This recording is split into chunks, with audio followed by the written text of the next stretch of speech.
Chapter 1024. Sword will of the great path coursed about in the heavens, shooting throughout the vast area. Sword will of the great path coursed about in the heavens, shooting throughout the vast area. Countless cultivators throughout the area looked up at the terrifying scene high up in the air at that moment. An oppressive light screen of the sword appeared in the heavens as the sword will coursed. That is saintly might. There are sword saints fighting. Who is it that is fighting? Sword will coursed about everywhere within and in at that moment. Countless looked up at a compound hanging in the air and their minds shuddered. There was definitely a sword saint-level figure staying within. Yaya sat cross-legged and rings of sword will of the great path coursed about, streaking through the air around and shot far away. The sword diagram in the battlefield looked even more brilliant. Boundless sword will coursed about on that sword that was lashed out. Intense clashing was heard. Her sword had forced her opponent's sword to keep backing away. Sword gashes of the void continued to crumble and the cultivators of Lihen Heaven backed away from the battlefield immediately after seeing that scene. So the one who made the move was supposedly the reincarnated sword saint of the void told in the legends then. Is she already that strong now? A streak of extremely dazzling beam of sword flash came and went in an instant. The sword of Liang was penetrated right away and the sword gashes of the heavens crumbled and reduced to dust. A cold voice was heard throughout the place shortly after. If the swordsmen of Lihen Heaven continued to behave in such a manner, then it had best to stop fighting others as swordsmen from here on out, as it would have only tainted the name of swordsman. The voice was heard throughout thousands of miles in the air. Countless heard and their minds shuddered. There were actually people ridiculing swordsmen of Lihen Heaven and claiming them to have tainted the name of swordsman. Those were incredibly bold words. A grunt was heard in one of the palaces of Lihen Heaven. Blood was seen at the corner of a person's mouth. The sword will around the sword saint of Liang was dispersed. He wiped the blood of the corner of his mouth and looked far away with pointed eyes. The sword saint of the void. Both the sword saint of the void and the swordmaster had been known to be the two greatest swordsmen in Emperor Xia's realm in the past, fighting to become the #1 swordsman. So the sword saint of the void has returned then. He had naturally heard that voice as well. They were indeed the ones who were in the wrong in that battle indeed, but it was simply impossible for him to do nothing while seeing his students killed. As such, he did not think much about it. As for the case with the name of swordsmen of Lihen Heaven, they had been venturing out as powerful swordsmen of Lihen Heaven for many years. It was not something that people would have been able to taint with just words alone. Even the one uttering such words was the sword saint of the void. At present, he, the sword master of Lihen Heaven, was the #1 swordsman in all of Emperor Xia's realm. Sword will gradually dissipated in that battlefield at the moment. The overbearing pressure was finally gone. Many took a deep breath as they suffered quite a lot earlier, feeling as if their bodies would have been torn to shreds by the sword will around at any given moment. Countless cracks appeared on the ground and the surrounding buildings were all destroyed. Many were caught in the crossfire and were hurt. Yusheng's raging body remained standing in the ruins, stained with blood all over him. Many looked shocked.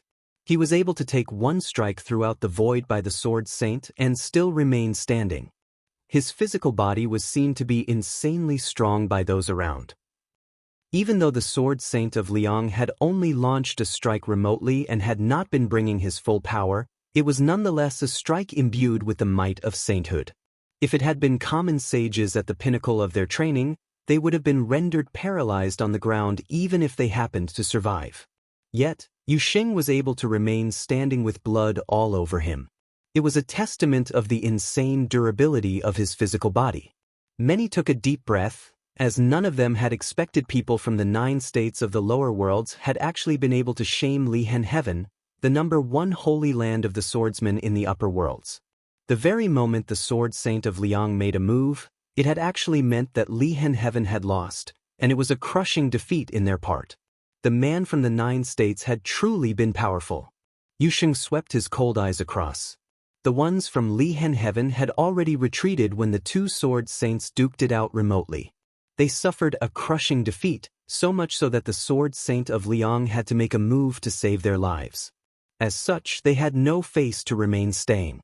If it had not been for that one strike from the Sword Saint of Liang, Lu Cheng would have probably ended up dead by the hands of Yu Sheng. He was truly brutal. The raging aura that burst from him earlier was a testament that he meant business. "You all right?" Yu Sheng turned around and said to Yi Wuchen. Yi Wuchen sat cross-legged. His life spirit had retreated back into his body. His aura was unstable. He had been exerting himself a lot before.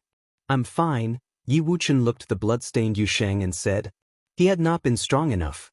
Despite having borrowed the power of Renhuang sword will, he had only been barely able to defeat the 3 major swordsmen before he became hardly able to continue fighting. If he was as capable as Yu Sheng, he would not have needed Yu Sheng to make a move. The short skirmish previously also made him understand that the cultivators of the upper worlds were indeed far stronger than those of the 9 states. Many of the top-notch figures that he had met on the pilgrimage led by Xia Qingyuan years ago were of such standards.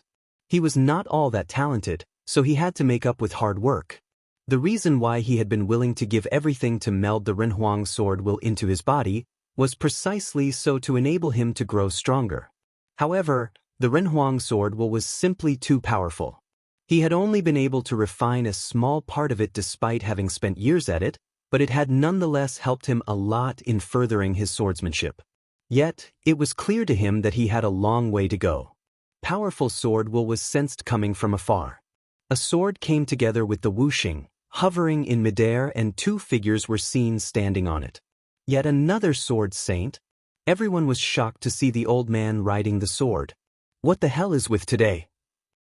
While there were many saints in the upper worlds, but the elder was nonetheless considered a major figure.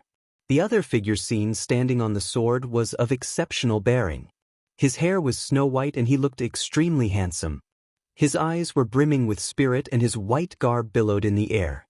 Who is that gray-haired young man? The gray-haired young man walked down and the sword saint followed behind him. The scene caused the pupils of many to dilate, their eyes sparkling. The young man is the one taking the lead here? Yi Futian walked down. Yu Sheng and Yi Wuchen looked at him. What happened? Yi Futian's eyes felt rather cold. The village chief was able to sense Yaya's sword aura when Yi Futian was on his way back, so they came here instead. The battle was over by the time they got there and there were only rubbles left. Other than that, there was Yu Sheng, who was blood-stained, Yi Wuchen, who was injured, and the others. The ones from Lihen Heaven did this, Yi Wuchen said. Yi Futian's eyes were very cold. While Pei Qianying was from Lihen Heaven, yet the feud in the past was due to Pei Qianying being conceited enough to strip Wuchen of his life spirit and had them look for him at the 9th layer of heaven.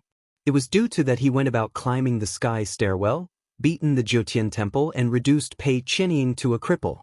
So despite being the number 1 holy land of swordsmanship, they are actually standing up for Pei Qianying then. Furthermore, the fact that they were able to come so fast meant that they had been monitoring the ones from the lower worlds all the time, right when they were still in the 9 states. How did you end up getting hurt? Yi Futian looked at Yu Sheng and asked. Even if the ones who attacked them were cultivators of Lihen Heaven, Yu Sheng would have never gotten so severely injured, despite the same could not have been said for Yi Wuchen and the others. Unless a saint made a move against him. An attack from a saint? Su Kei said coldly, if it hadn't been the case, all of them from Lihen Heaven would have stayed behind. Yi Futian's expression had gotten even colder as things had indeed happened as speculated. Not only that Lihen Heaven acted against them, a saint had even lashed out at Yu Sheng. If they had not came prepared, having Yaya and some saints traveling along with them in the upper worlds, things would have turned out very grim for them. We'll head back and get you people patched up first, Yi Futian said. Everyone nodded and the village chief took all of them back riding on the sword. They were out of sight within mere moments. Why did his hair turn gray? Some mumbled to themselves and there were many who had actually been guessing at Yi Futian's identity. There were those who had witnessed those battles fought in the Jiutian temple, and they had not been able to recognize him at first. It was not until they had taken a good look that they found him to be the genius who claimed to be peerless in the 9 states, Yi Futian. No one knew if Lihen Heaven would have made another move against them, seeing how that holy land suffered yet another defeat. However, with even Lu Cheng, who had studied under the Sword Saint of Liang, had been overwhelmed like that and the Sword Saint had to save him personally, claiming that the case was ended right there and then, even if the ones from Lihen Heaven wanted revenge, none of those who studied under the Sword Saint of Liang would have been able to defeat Yu Xing, more so given that Yi Futian was on their side. Unless, Lihen Heaven was ready to field a great number of mighty ones, with even the saint making a move. However, as the number one holy land of swordsmanship, there was no way Lihen Heaven would have done so, as it would not have been something they would have been able to boast about after all. The news of that battle was quickly spread throughout the upper worlds, as Lihen Heaven was simply too well known in the upper worlds, making it impossible for the news to not spread. Many claimed that while Yu Xing, who had defeated Lu Cheng, and Yi Futian, who had beaten the ninth layer of heaven, were cultivators from the 9 states, but they nonetheless stood at the very pinnacle below Saint Plain, even at the upper worlds. They were worthy of being compared to the top few in Emperor Xia's realm. There had not been people like that emerging from the 9 states for a very long time. When the news spread, the names of Yi Futian and Yu Xing of the 9 states once again spread throughout the upper worlds. Many linked that battle with the day where 3 from the 9 states being able to make it to the 9th layer of heaven. At the 33rd layer of heaven of the Lihen Heaven, the clouds were fleeting and a figure was seen training with his eyes closed before a swordsman's palace. Those who were training there were all of the bloodline of the sword master of Lihen. A figure was seen carrying a sword on their backs as they walked, going up the sky stairwell. He then stopped before that figure and bowed, calling respectfully, "Brother." The young man who was seen training with his eyes closed took a look at the one who came. He then smiled and asked, "How did you get free enough to come here?" Lu Cheng, a student of Uncle Liang, intended to ask for guidance in swordsmanship from you, the one who came said. The young man wore a puzzled look and asked. Lu Cheng was the best student studying under Uncle Liang. If he needed teaching, he would have gone to Uncle Liang instead. What is he doing here? A student who studied under Uncle Liang, Pei Qianying, was rendered a cripple in the past. Lu Cheng stood up for him and was overwhelmed by his opponents. If it had not been for Uncle Liang making a move, Lu Cheng might have been killed on the spot. As such, many chastised Uncle Liang for that. It would seem that that battle had instigated Lu Cheng enough that he wanted to learn what it was like to be the edge of pinnacle below Saint Plain. The man who came smiled and answered. The elder brother in training before him was the number 1 figure in Lihen Heaven, the true edge of pinnacle below Saint Plain, one of the few acknowledged by all in the upper worlds to be standing at the very top. As such, it was entirely within reason that Lu Cheng sought him out after being defeated by Yu Xing. He was probably feeling vexed from being defeated. There is actually someone capable of landing such a blow on Lu Cheng. A tough one indeed then. Who would that be? The young man asked. Someone from the 9 states named Yu Xing. He was probably very powerful, the one who came answered. Well then, the young man nodded and continued, "Tell Lu Cheng to come here." "Indeed, brother." A decree was sent from the Emperor Xia's palace when many were still talking about Yi Futian, shocking many people. The decree of Emperor Xia stated that Yi Futian, palace lord of the Holy Ji Palace of the Barren State of the 9 states, was to be appointed as the princess valet and was permitted for the moment to venture outside for training. He was also allowed to enter Emperor Xia's palace. Chapter 1025. The appointment from Emperor Xia quickly whipped up a storm. The appointment from Emperor Xia quickly whipped up a storm. While it had seemed to be an appointment that was of little importance in first glance. But becoming the princess valet meant that he was able to get near Princess Xia Qingyuan, serving by her side and protecting her from danger. Everyone in Emperor Xia's realm knew that Emperor Xia doted on Xia Qingyuan the most. The person that was to become her valet would have been of significant importance. It meant that Emperor Xia had absolute trust in him, be it in terms of birth, talents, or powers. It was worth noting that some geniuses at the very pinnacle had thoughts about the princess.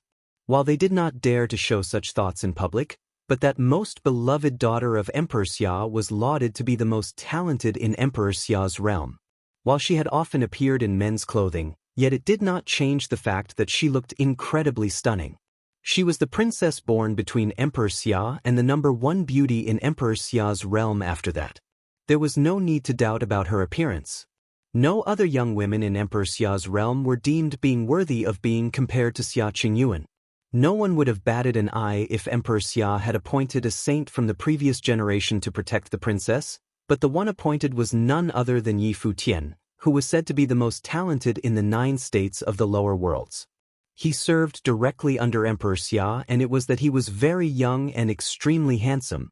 Such unparalleled specimen of a human being getting appointed as the princess valet would have surely become the talk of the place.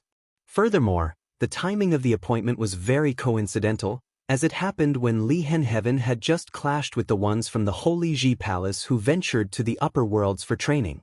From that standpoint, it was entirely within reason to see that to be some kind of warning to some forces at the upper worlds.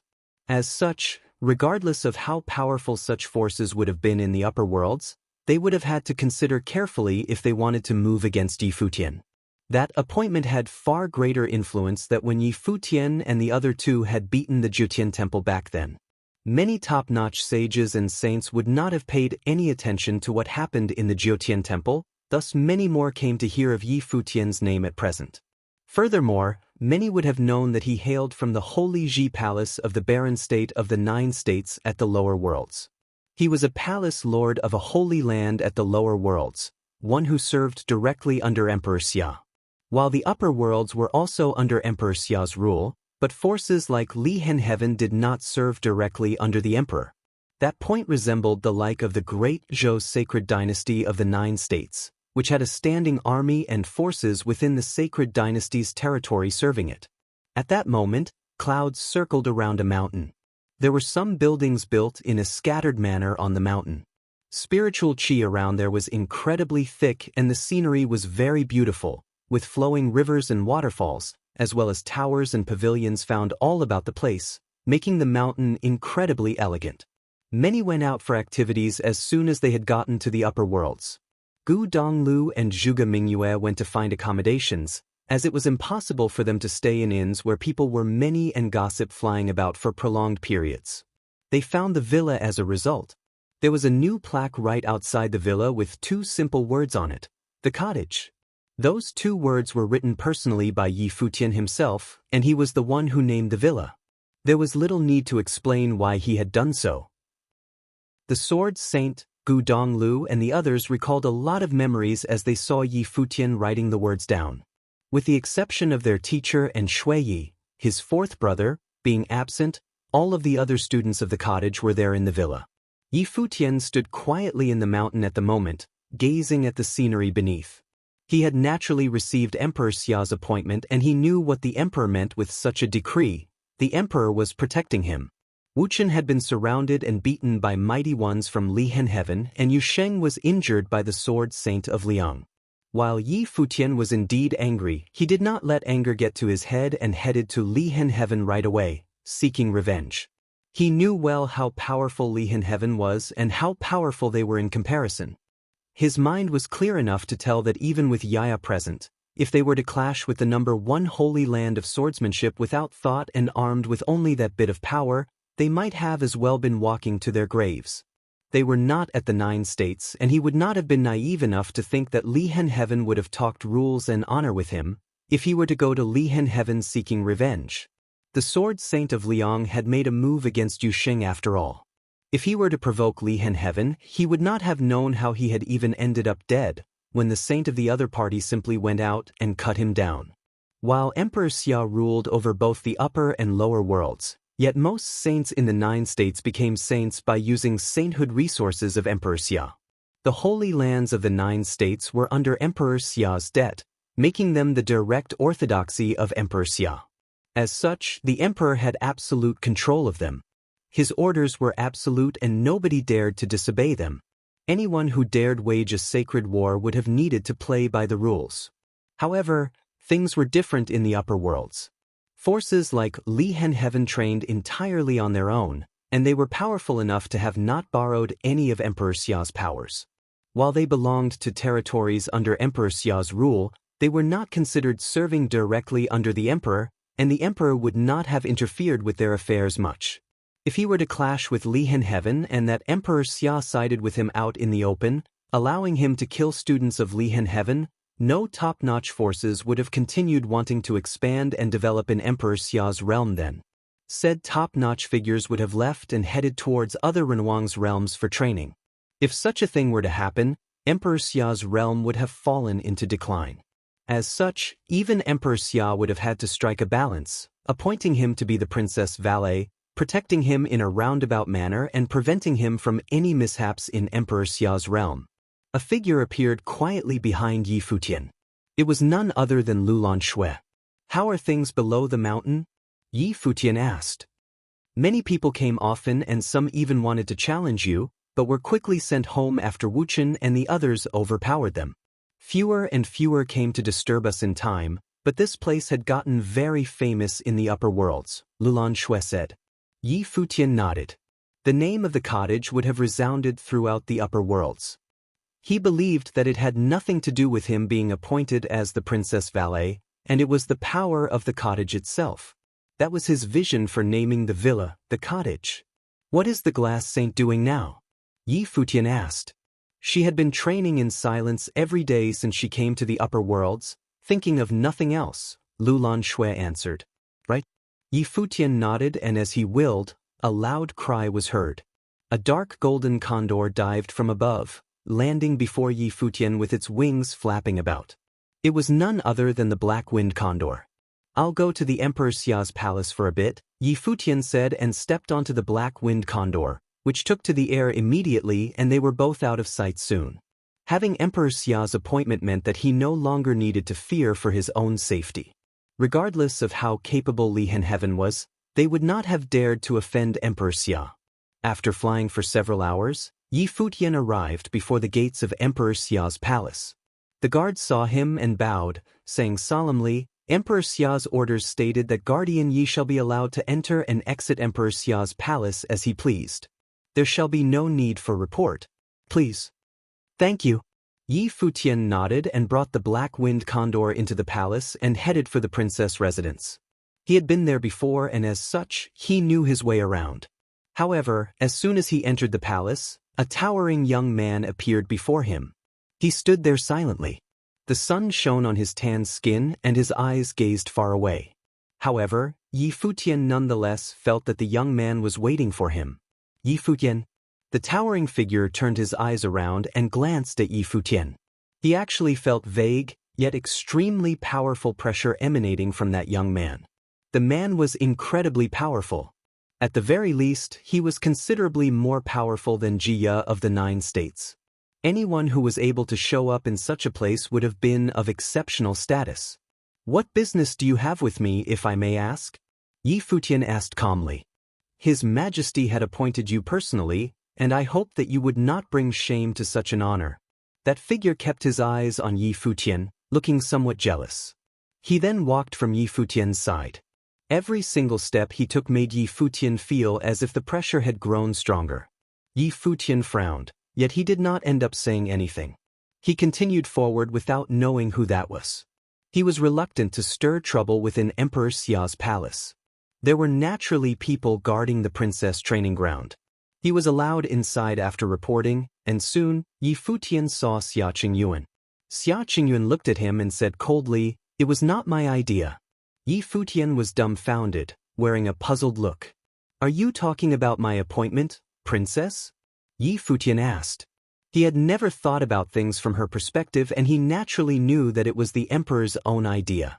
Xia Qingyuan seemed to have thought about it a little bit too much, thinking that he had misunderstood. Xia Qingyuan's eyes shone with a tinge of embarrassment after seeing that Yi Futian had never thought of the appointment that way, yet such embarrassment vanished in a flash and she returned to normal in an instant. She then looked at Yi Futian and said, "What are you doing here?" "I'm appointed by Emperor Xia to be your valet, princess, so I saw fit to come take my orders. While I'm permitted to train outside, but if you were to have any orders for me, please do not hesitate to do so. Other than that, I'd like to ask if I'd be allowed a meeting with the emperor," Yi Futian said. He was actually curious about what the emperor thought of him. Why did Emperor Xia covered for him, and then take care of things for me in secret? My father is busy with training, and even I would not have disturbed him with good reasons. At ease. Since when did you learn manners, by the way? Xia Qingyuan said. She had invited him twice to train with her and she was refused twice. She thought Yi Futian would have been against such an arrangement. I know right from wrong at the very least, princess. Yi Futian looked at Xia Qingyuan and said calmly, the last time I was here, I was frustrated that I was being barred from entry by you, princess. As such, my emotions had been all over the place, and for that, I beg your forgiveness. Xia Qingyuan recalled what happened that day and felt rather irked. However, since Yi Futian came today to apologize, her mood had gotten somewhat better. My father appointed you as my valet, yet he allowed you to train outside. It is but a post and you need not serve by my side, and there is no need for you to take orders here, Xia Qingyuan said. I'm relieved to hear that from you, princess, Yi Futian said. It would have been a torture for him if she had indeed intended for him to serve by her side. Xia Qingyuan's eyes grew increasingly cold, but she saw Yi Futian cupped his hands and said nonetheless, if there's nothing you'd need of me, princess, please allow me to take my leave. If you'd fix your attitude for a bit, I might actually allow you to train within Emperor Xia's palace. Xia Qingyuan smiled and said all of a sudden. Yi Futian looked up at Xia Qingyuan and had to admit that she had an extremely pretty face with no flaws found. The only downside to her appearance would have probably been her dressed in men's clothing. If you'd be dressed in women's clothing, princess, those words may sound more enticing. Yi Futian looked at her faint smile and said. It was the truth. Xia Qingyuan's smile disappeared and she was actually fuming as she said coldly, get lost.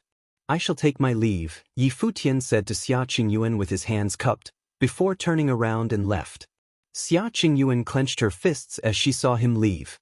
Slivers of coldness coursed about her. A servant girl who saw her like that nearby trembled in fear. The princess had been calm and composed usually, and she had actually been angered by that fellow. However, even that servant girl felt like beating the shit out of him for uttering those words. He had actually resented having to serve the princess? But then again, the princess somehow seems rather off today, compared to how she usually is. Chapter 1026. After calling upon Xia Qingyuan, Yi Futian returned to the villa. Emperor Xia had personally conferred the title. Although he was only a valet to the princess, it was still a kind of protection for him. No matter what, he should go and convey his gratitude. It was only polite. After calling upon Xia Qingyuan, Yi Futian returned to the villa. Emperor Xia had personally conferred the title. Although he was only a valet to the princess, it was still a kind of protection for him. No matter what, he should go and convey his gratitude. It was only polite. As for the fact that he hadn't seen Emperor Xia, that wasn't important. Xia Qingyuan had been very cold to him, but that was just the way she was. She had been born a noble, with thousands of people doting on her. She was the most noble princess of Emperor Xia's realm.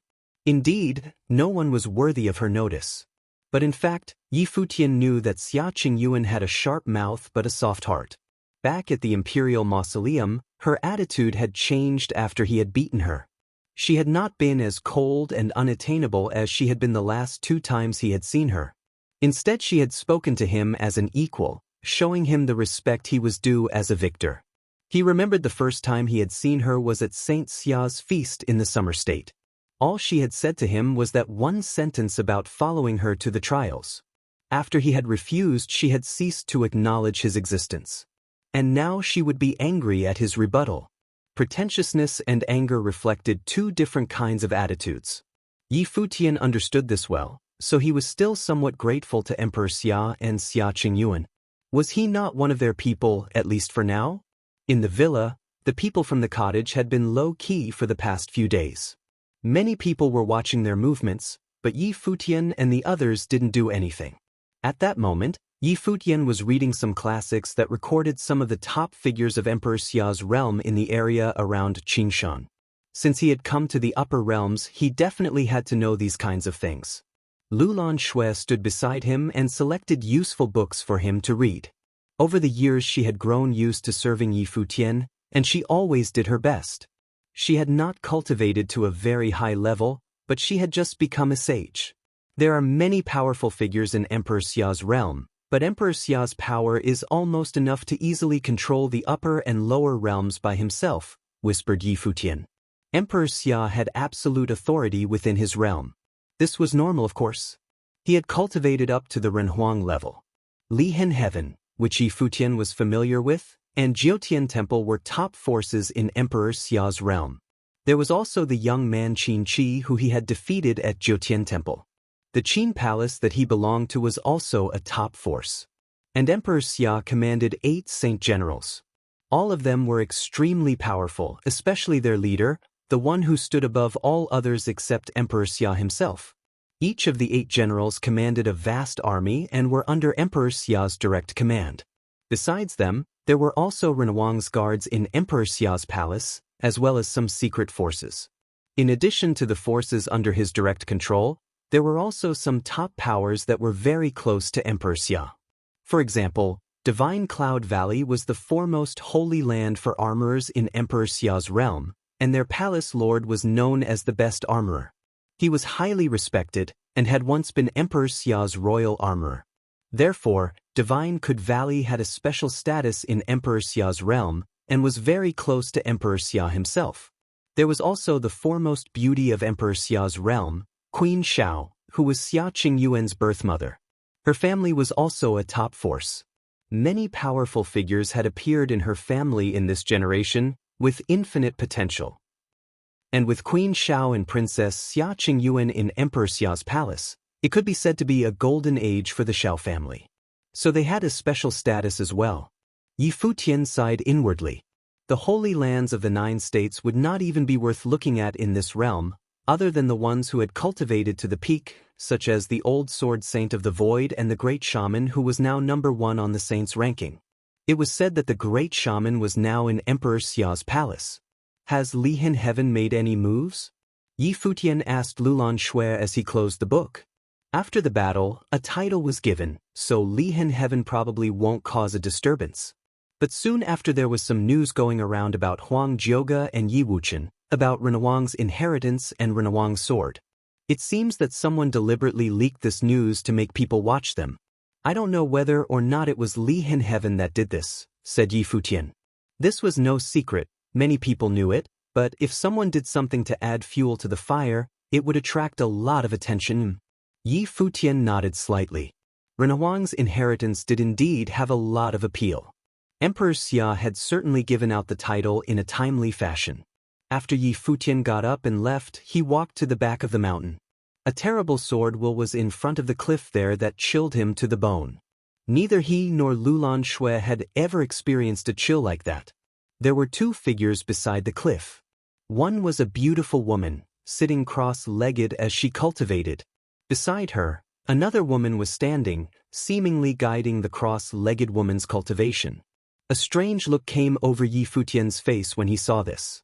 The beautiful woman who was sitting there was obviously Glass Saint, and Yaya was the one standing beside her. He walked towards them, and suddenly Yaya turned to look at him. Yaya, are you helping her cultivate? This was all very strange to Yi Futian. But it made sense. After all, Yaya was the sword saint of the void, so she could even teach some things to Glass Saint. Yaya turned her cold gaze upon Yi Futian. Can you call me something else? Yi Futian thought that she looked kind of cute when she was angry, so he reached out and pinched her cheek. Suddenly, Yaya's expression became so cold that it looked like she was covered in frost. Her sword will became extremely sharp and light swords beamed out of her eyes as she stared at Yi Futian. It's an old habit, I can't help it, said Yi Futian with a smile as he pinched her cheek. He used to tease her just like this when they were in Toonkeeper Village. He didn't want to let Yaya go, even if she was the sword saint of the void. Perhaps he still did this because he didn't want Yaya to completely disappear. The sword saint of the void saw Yi Futian's warm, smiling face, and the sword will gradually receded. But she still slapped Yi Futian's hand away, then looked back at Glass Saint. She changed the subject, saying, right now she has no desires, but her understanding of swordsmanship has grown much stronger. Yi Futian saw that she was not reproaching him for his smile. Now Yaya maintained a dual personality within her, and the 2 personalities influenced each other, so she was still close to him after all. Otherwise he would not have been able to pinch her cheek. If you have time, you should also teach Wuchen and the others later. They aren't very talented, but they are tenacious. They can go far on the path of swordsmanship, said Yi Futian. All right. Yaya nodded. Have there been a lot of people monitoring the villa lately? Asked Yi Futian. Yaya was extremely perceptive, so she would know better than he would. Yaya nodded. Should we kill a few right off to deter the rest of them? You can't just go killing people all day. Let them be. He knocked her on the head lightly. Yaya's face darkened. She wanted to fight. You two should continue. Yi Futian left with a smile. He felt better now. As he was leaving, he saw the village chief coming. He nodded a greeting at him, and then walked over to Yaya's side and said, "Miss, get away from us." He had not even finished speaking before Yaya answered him coldly. The village chief blinked. What was going on? Did you hear me? Yaya looked back at him. I heard you. The village chief knew something was wrong with his mistress, and immediately slinked away. But he was bewildered. She had returned to the Saint Plain. Why was she so easily angered? Who had done this? Far away from them, Yi Futian was walking away happily. He was in a good mood.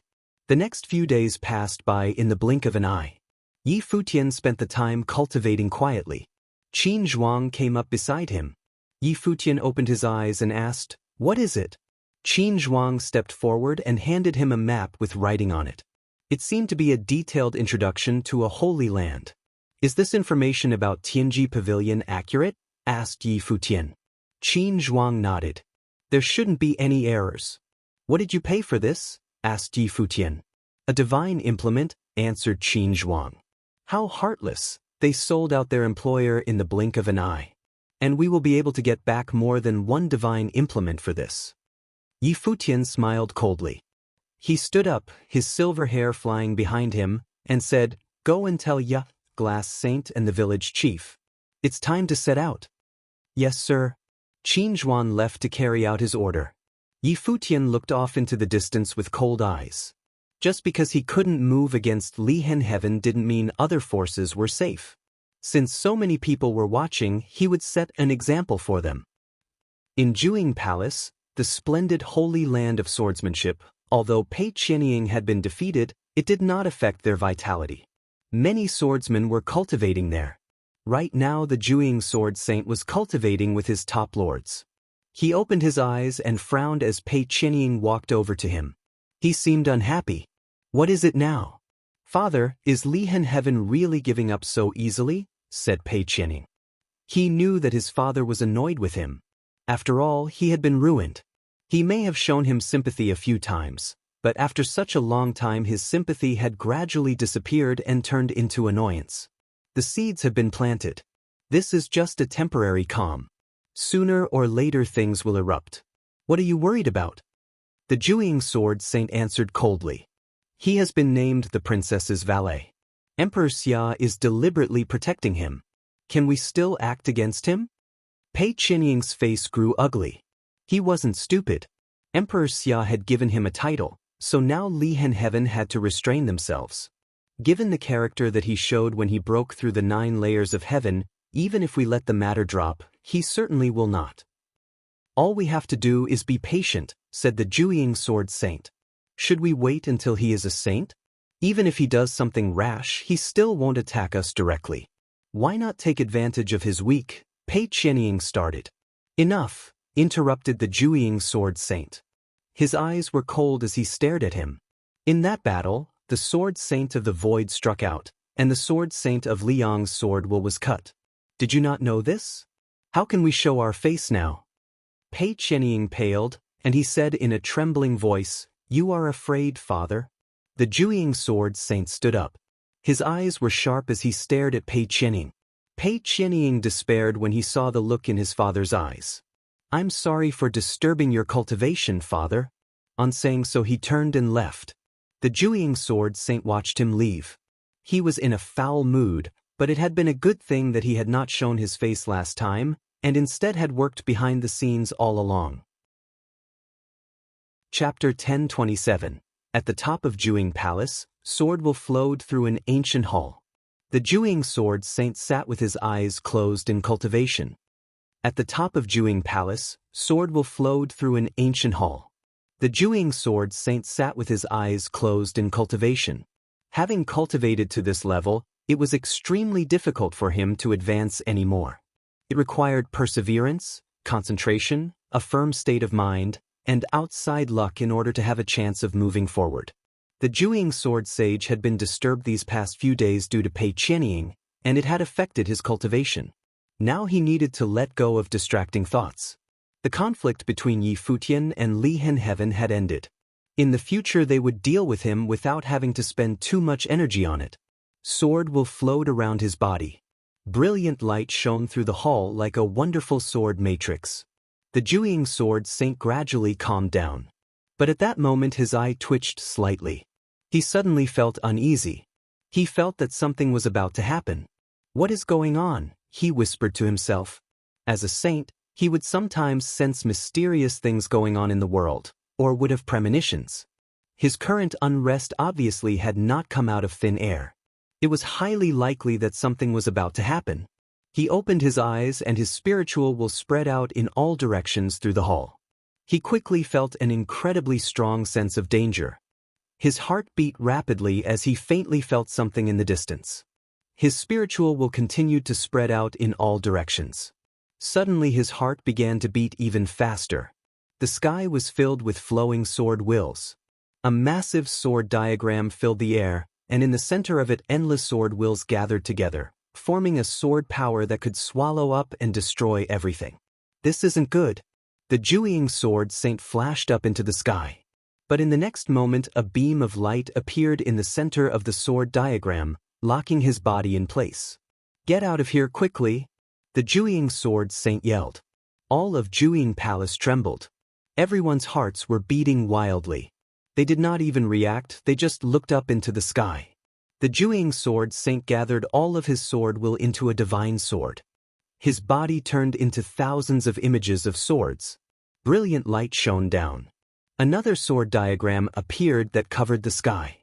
The endless swords gathered together into a single sword and pierced through the air like a beam of light. It fell downwards, ignoring all spatial distance. In that moment, everyone felt like a god of death was descending upon them. Under this sword will, their lives were insignificant. The brilliant light pierced their eyes, hurting them so badly that they could not open them, and many of them could not help but hold their hands up to block it out. The thousands of images of swords gathered together into one. Everyone heard the Jewing Sword Saint shout, and then a destructive sword will swept out, shattering Jewing Palace into pieces.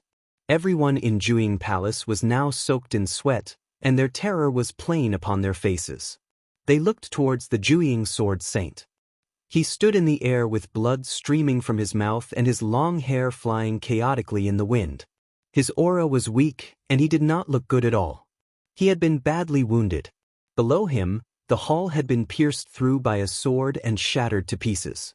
Not only that, the rest of the palace had been destroyed by the leftover power from the sword. Stunned by the sword, everyone stood in dumbfounded silence, staring blankly into the sky. There they saw a very young woman floating down. Far away, a sword shrieked as a group of cultivators appeared in the sky, overlooking everything. A white-haired figure stepped forward and swept his gaze over the Jewing Sword Saint. The Jewing Sword Saint stared at him, his eyes filled with murderous intent. He knew that those who had come on that sword in the sky had come for his life. They would show no mercy. Yi Futian. The Jewing Sword Saint had definitely not thought that his opponent would take such decisive action against him. Pei Qianying also stared at the white-haired figure, shuddering, not only out of anger and desire for revenge, but because of fear as well. Why had Yi Futian led his cultivators here? He wanted to kill Yi Futian, no matter the cost. But even when he had knelt in front of his master and begged, he had never thought that Yi Futian would attack Jewing Palace, appearing before him once again. The village chief and glass saint were already moving, surrounding the Jewing Sword Saint from above. As the only saint in Jewing Palace, they obviously could not let him leave alive. In the past, Pei Qianying and the Jewing Sword Saint stripped my sworn brother of his life spirit. They came to Jiutian Temple with their mad words, seeking battle. They could not handle their defeat, and so they monitored my movements and went to Li Henheaven to incite them to act against us. They spread news about Huang Jioge and Yi Wuchen. This must be punished. From now on, there will be no more Juing Palace. I will not drag in those who have nothing to do with this. As long as you don't move and listen to my commands, I won't kill you. Yi Futian's eyes were extremely cold. His voice resonated throughout Juing Palace.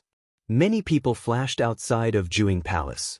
They trembled to behold the scene before their eyes, and their hearts would not stop beating rapidly. The center of the palace was in ruins. Cultivators for hundreds of miles could sense the sword that had descended from the sky, and thus had come over as quickly as possible. When they heard Yi Futian's words, they knew that the Juing Sword Saint was finished. The Juing Sword Saint had plotted against Yi Futian behind his back. Now his opponent had come to his door to destroy Juing Palace. Let's go! A group of figures flashed away as they fled Juing Palace. For many people, the palace had been a place to cultivate and nothing more. Given that, their lives were far more important. Yi Futian had said as long as they didn't move they wouldn't be killed, but they were taking no chances. A giant, dark golden condor swooped down from overhead, lashing out with its claws. In an instant all those who fled were dead. Of course, there were those who had actually listened to Yi Futian. As long as they didn't move, they wouldn't be killed. The terrible sword wills flowed all around, and one of them shot towards Yi Futian. This was the Juing Sword Saint's attack. Yaya stood in front of Yi Futian, and a terrible light curtain appeared around her that separated her from the sword will. Glass Saint moved at the same time. She leapt towards the Juing Sword Saint with her sword in hand and her long hair flowing behind her. The Juing Sword Saint pointed into the sky, and suddenly the images of countless swords appeared. They tore through the air towards Glass Saint. But she seemed to not even notice them. A terrible cold filled the air, and everyone began shivering involuntarily. Her sword will flowed, and the swords coming from the sky were destroyed one by one. Glass Saint continued forward without having been hindered at all. The Juing Sword Saint went pale. Glass Saint was at the same level as he was, and had not been there for as long as he had. But he had been wounded already, and his aura was weak. He was no match for her. As he felt Glass Saint's aura approaching, he suddenly turned into a sword and fled backwards. The village chief flashed over and space seemed to freeze. Endless sword wills descended, blocking the Juing Sword Saint's path of escape. The Juing Sword Saint did not slow down. His thousands of images of swords combined into one sword that destroyed everything in front of him to help him escape. With sword in hand, the village chief activated the sword diagram. Suddenly, a pattern of swords appeared on him. The Juing Sword Saint's attack struck the pattern of swords, destroying it, yet it was also blocked. At that moment, the Juing Sword Saint felt very cold all over his body. His very soul seemed to be trembling. It seemed that the entire world had become bone-chillingly cold. The whole world seemed to have become some sort of wonderland, and it was as if he and all of his cultivation were meaningless when exposed to this artistic conception. He turned suddenly and slashed out with his sword. The light from his sword swept out for hundreds of miles, but all he saw was a cold and ruthlessly beautiful face, and her emotionless sword. Her sword came towards him, and suddenly all his swordsmanship was gone. All there was that sword slicing towards his body. As the sword came towards him, he seemed to be frozen. He was afraid like never before. It cut through his mindfulness of the path and broke the foundations in the great path. The sound of shattering reverberated through him as he trembled in fear. He had been the Juing Sword Saint for many years. He had founded Juing Palace. And now he would lose his life to a junior cultivator? He did not have time to think about it. The village chief's sword pierced through him. The sword that could tear space apart destroyed him. His body seemed to turn into a beam of blinding light. He disintegrated in fear, and his endless sword wills disappeared. No, cried everyone in Juing Palace as they watched him fall. Their despair was plain on their faces. Could a saint really be killed on the spot like that? At that moment, everyone else kept silent out of fear. No one else dared to move. Yi Futian stepped forward towards Pei Qianying. No one would stand in his way. Pei Qianying watched him coming closer and trembled. He clenched his fists so tightly that the veins stood out. Vengefulness, pain, regret and fear were all that was in his heart. With an indifferent expression, Yi Futian said, "Wuchen?"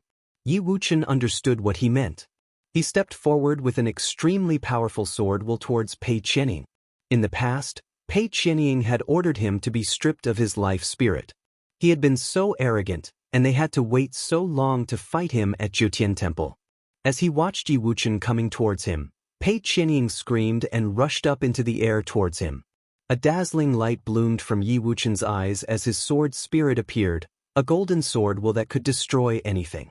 He sped up, leaving behind afterimages as his sword struck out. Pei Qianying struck out with his sword at the same time, but Wuchen seemed to be an instant faster. The golden sword flashed as it pierced through Pei Qianying's throat. He trembled violently. He put his hands up to his throat and blood ran through his fingers. Tears flowed from his eyes. He seemed to be thinking of the glorious life he could have had. Could it be that Pei Qianying, the prodigy of Jiutian Temple, a disciple of Lihen Heaven, and the son of the Juing Sword Saint, would come to an end like this? His body fell from the sky. There was an intense look of regret in his eyes. Why did he have to take Yi Wuchen's life spirit away all those years ago? Chapter 1028. After Yi Futian and the others left, Juing Palace had turned into a ruin, and many people had fallen here.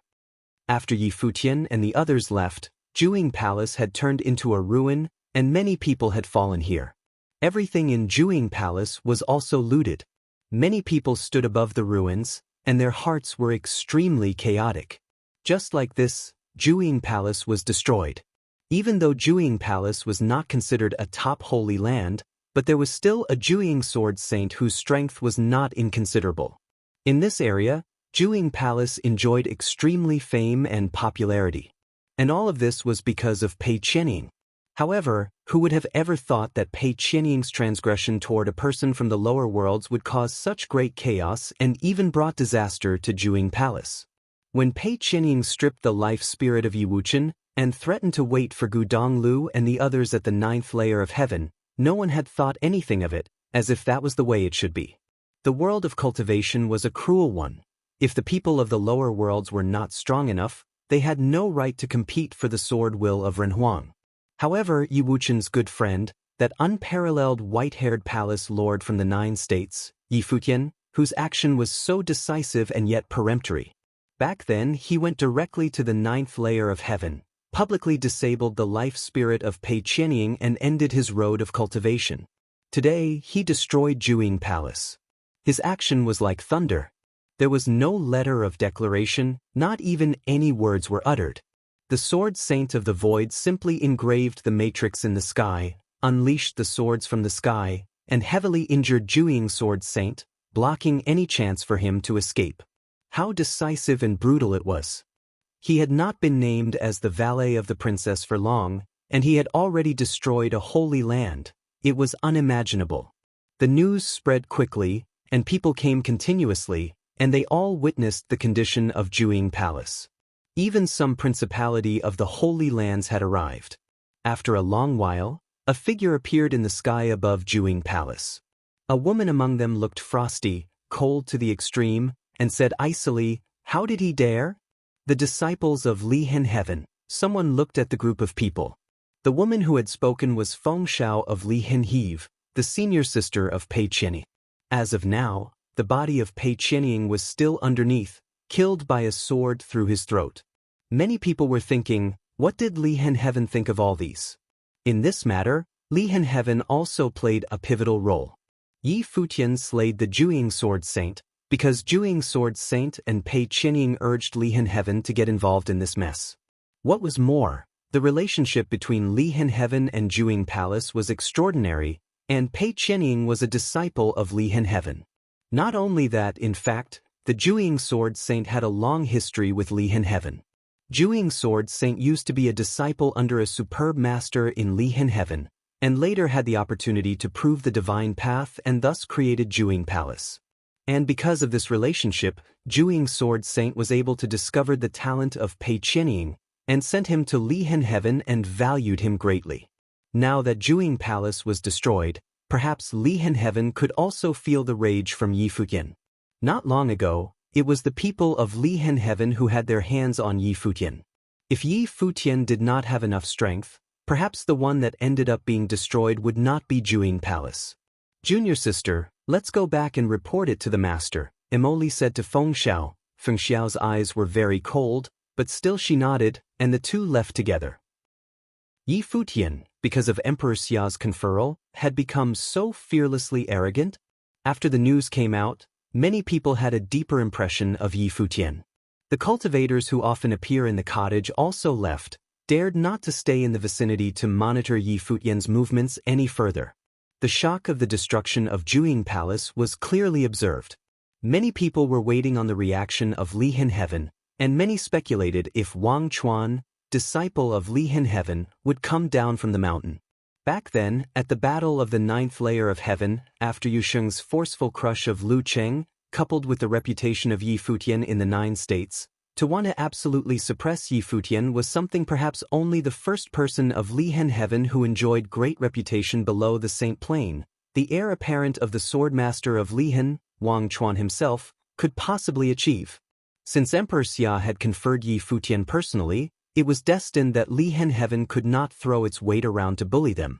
If someone from the Saint Plain made a move against Yi Futian, who were they really insulting? Being the princess's valet meant that Yi Futian was now under Xia Qingyuan's protection, especially when he was conferred also by Emperor Xia himself. If Lihen Heaven wanted to take revenge, they could only pick on those who were below Saint Plain. However, on this level, besides Wang Chuan, the first person from Lihen Heaven, who could have a solid chance to overcome Yi Futian. This time, the unparalleled of the 9 states was not so simple. However, Lihen Heaven was different from Juing Palace. What kind of power was the Lihen Heaven? The first holy land of Swordway in Emperor Xia's realm. Juing Palace, compared to Lihen Heaven, counted for nothing at all. Principalities such as Lihen Heaven would not necessarily worry too much about things that happened in the past. After all, it was only a matter associated with Sword Saint of Liang. Pei Qianying was also a disciple of the Sword Saint of Liang. Therefore, whether or not the heir apparent of the Sword Master of Lihen, Wang Chuan, would really make a move, no one could really be sure.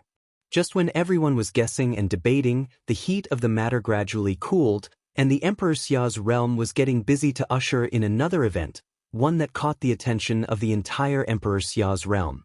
The patriarch of the Shao clan was getting ready to host a birthday banquet, which was enough to cause quite a stir. Master Shao himself was of the top existence in the Saint Plain. His strength was extremely strong, but what was more powerful was that he produced the first beauty of Emperor Xia's realm, who was greatly valued by Emperor Xia, and became the famous Princess Shao. Moreover, she gave birth to Emperor Xia's most beloved little queen Xia Qingyuan. One could only imagine the status of Master Shao in Emperor Xia's realm. On the day of the birthday party, there would probably be parties that came to greet from everywhere. Even Princess Shao may make an appearance. If Princess Shao came to the celebration, then Xia Qingyuan, the granddaughter of Master Shao, would most likely be present as well. Yi Futian knew that the news was because of an invitation, sent expressly by messenger of the Shao clan, to invite them to attend the birthday celebration. Cottage, Yi Futian looked at the invitation in his hand, and then smiled and said, "Now that we have received the invitation sent by the in-laws of Emperor Xia, could this be considered as some kind of recognition by the upper worlds? Perhaps the people of Shao clan want to see the person who had caused such chaos in Emperor Xia's realm." Gu Donglu, who was facing Yi Futian, said, "Do you plan on attending?" "Of course, could I afford not to?" Yi Futian looked at his third senior brother and smiled. Shao clan could be considered part of the royal family? And they possessed a great strength within themselves. Such a position of power was not hard to imagine. Yes, Gu Donglu nodded. But the forces in the upper worlds are intricate and complicated, and Master Zhao's birthday banquet will be a gathering of top figures from all sides. Let Yaya go with you. Third senior brother, with the conferral of Emperor Xia, and Master Shao being the father of Queen Shao, as well as Xia Qingyuan's grandfather, Shao residence would be safer than anywhere else. No need to worry, I will go by myself. Yi Futian replied carelessly. Although he had 3 saints around at his disposal, he did not want to bother them all the time. especially Yaya, who led the charge every single time, spurring the nether sword matrix. It was so with the Great Zhou battle matrix, and it was also the case when wounding Zhuang sword saint, and they gave Yaya a great amount of pressure. Gu Donglu did not say anything more when he heard what Yi Futian had to say. He merely commented, "Your cultivation at the Holy Land to enter Saint Plain as soon as possible. At that time, you will not be helpless when facing the people of Saint Plain. Divine path is still far away, I'm afraid," Yi Futian said. The divine path required the resource of the state of mind, and his time of cultivation was still considered a short one, and his state of mind was not yet opened enough, so it may take some time for his mind to settle into the holy path. A few days later, the day of Master Zhao's birthday celebration had arrived. Shao Clan, which was located in the southern part of the upper worlds, suddenly became extremely lively. Cultivators from all over had arrived in the air, and many of them were led by cultivators of the Saint Plain. They came to pay their respect and were invited inside the Shao residence. Yi Futian and his group went by the sword and landed outside of Zhao's residence. There were quite a few of the younger generation who came. Him, Yu Xing, Yi Wuchen, and the others were all there. Yi Futian, come to pay respect. Yi Futian put his hands together and greeted the people outside the Shao residence, and was immediately let in, and Yi Futian and his party entered Shao residence. Inside the residence, many people looked at him curiously. "Is it Master Yi?" A beautiful servant girl came forward to inquire. "Yes," Yi Futian nodded. "My master asked for Master Yi to come for a chat." The servant girl smiled. "Who is your master?" asked Yi Futian. "Young Master Shao Sheng," the servant girl replied. Yi Futian learned about the top figures in Emperor Xia's realm, but Shao Sheng's name was still somewhat unfamiliar, but Lulan Shui, who was next to him, reminded him and transmitted secretly, in Emperor Xia's realm, among those who were the topmost figures just below the Saint Plain, Shao Sheng was one of them and is quite famous. Within the Shao clan, Shao Sheng's position is extraordinary and is considered and treated as heir apparent. Yi Futian heard Lulan Shui's message and nodded gently, then smiled at the servant girl. "What might young Master Shao require of me?" He did not seem to know Shao Sheng. Not just Master Yi, but many young and excellent guests who came today, have all been invited by young Master Sheng. The master said that it was too boring among the older generation, so you are invited to get together and have some fun. The servant girl explained. "Sure," Yi Futian smiled and nodded. "Please lead the way." The entire compound of the Shao residence was very large. The servant girl led Yi Futian and the others to a garden, and at this time, there were already many people present, all were young and vibrant. Among them, Yi Futian also saw an acquaintance, Gu Mu, whom he had met several years ago at Jiutian Temple, and also its young master. Back then, Gu Mu had a good relationship with Pei Qianying, because of Pei Qianying's excellent talent, and the fact that he cultivated at Li Hen Heaven, so he was wooed by Gu Mu intentionally. Now that Pei Qianying had died in the hands of Yi Futian, what did he think about that? However, at this moment, Gu Mu's eyes were very calm, and without any disturbance. Yi Futian had never seen any of the others, but their temperaments were all extraordinary, presumably just as their status.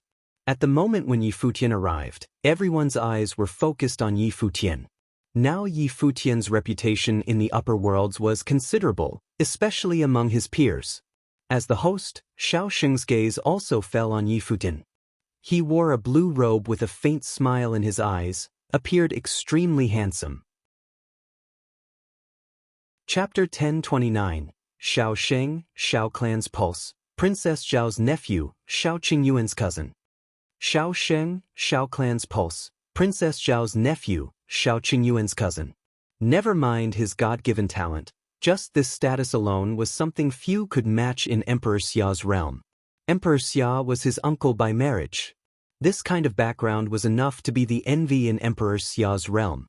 Seeing that Yi Futian had arrived, Shao Sheng smiled and said, "I have long heard of the name of Brother Yi, so I invited you to come together to get to know you, and your reputation was not in vain. Please take a seat." "You are overly kind," Yi Futian nodded and greeted in return, then the servant girl took him to a seat to settle down, and Yu Xing, Yi Wuchen and the others sat down next to him. This time the three saints. such as Yaya, did not come. He did not want to bother them with everything, so he would rather spend time on the road.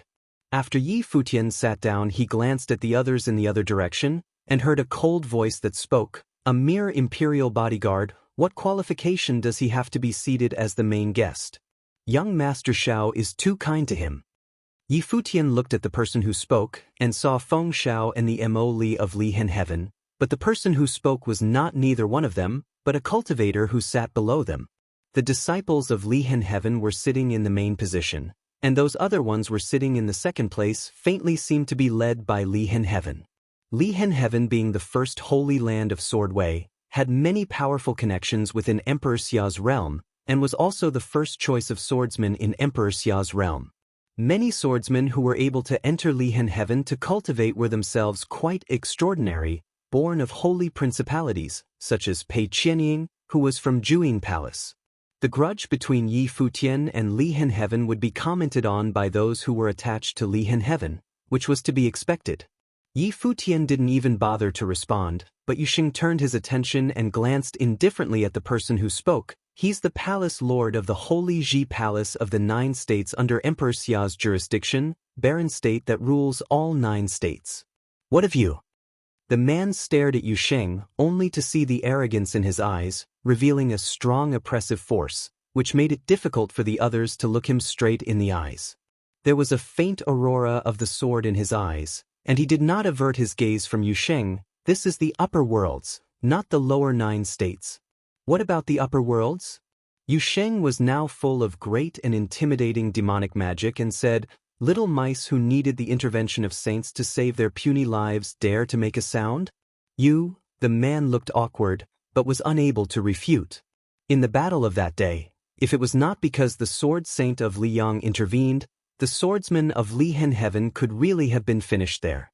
He turned around and looked at Feng Xiao and Mo Li, but all he heard was Feng Xiao's indifference, saying, "Shut up." The man looked pale. He had wanted to avenge Lihen Heaven with his words, but he had messed up and ended up being humiliated by Yuxing. All the cultivators from Lihen Heaven looked terribly. The rest of the people were looking at Yuxing. This must have been the person who had crushed Lu Cheng previously.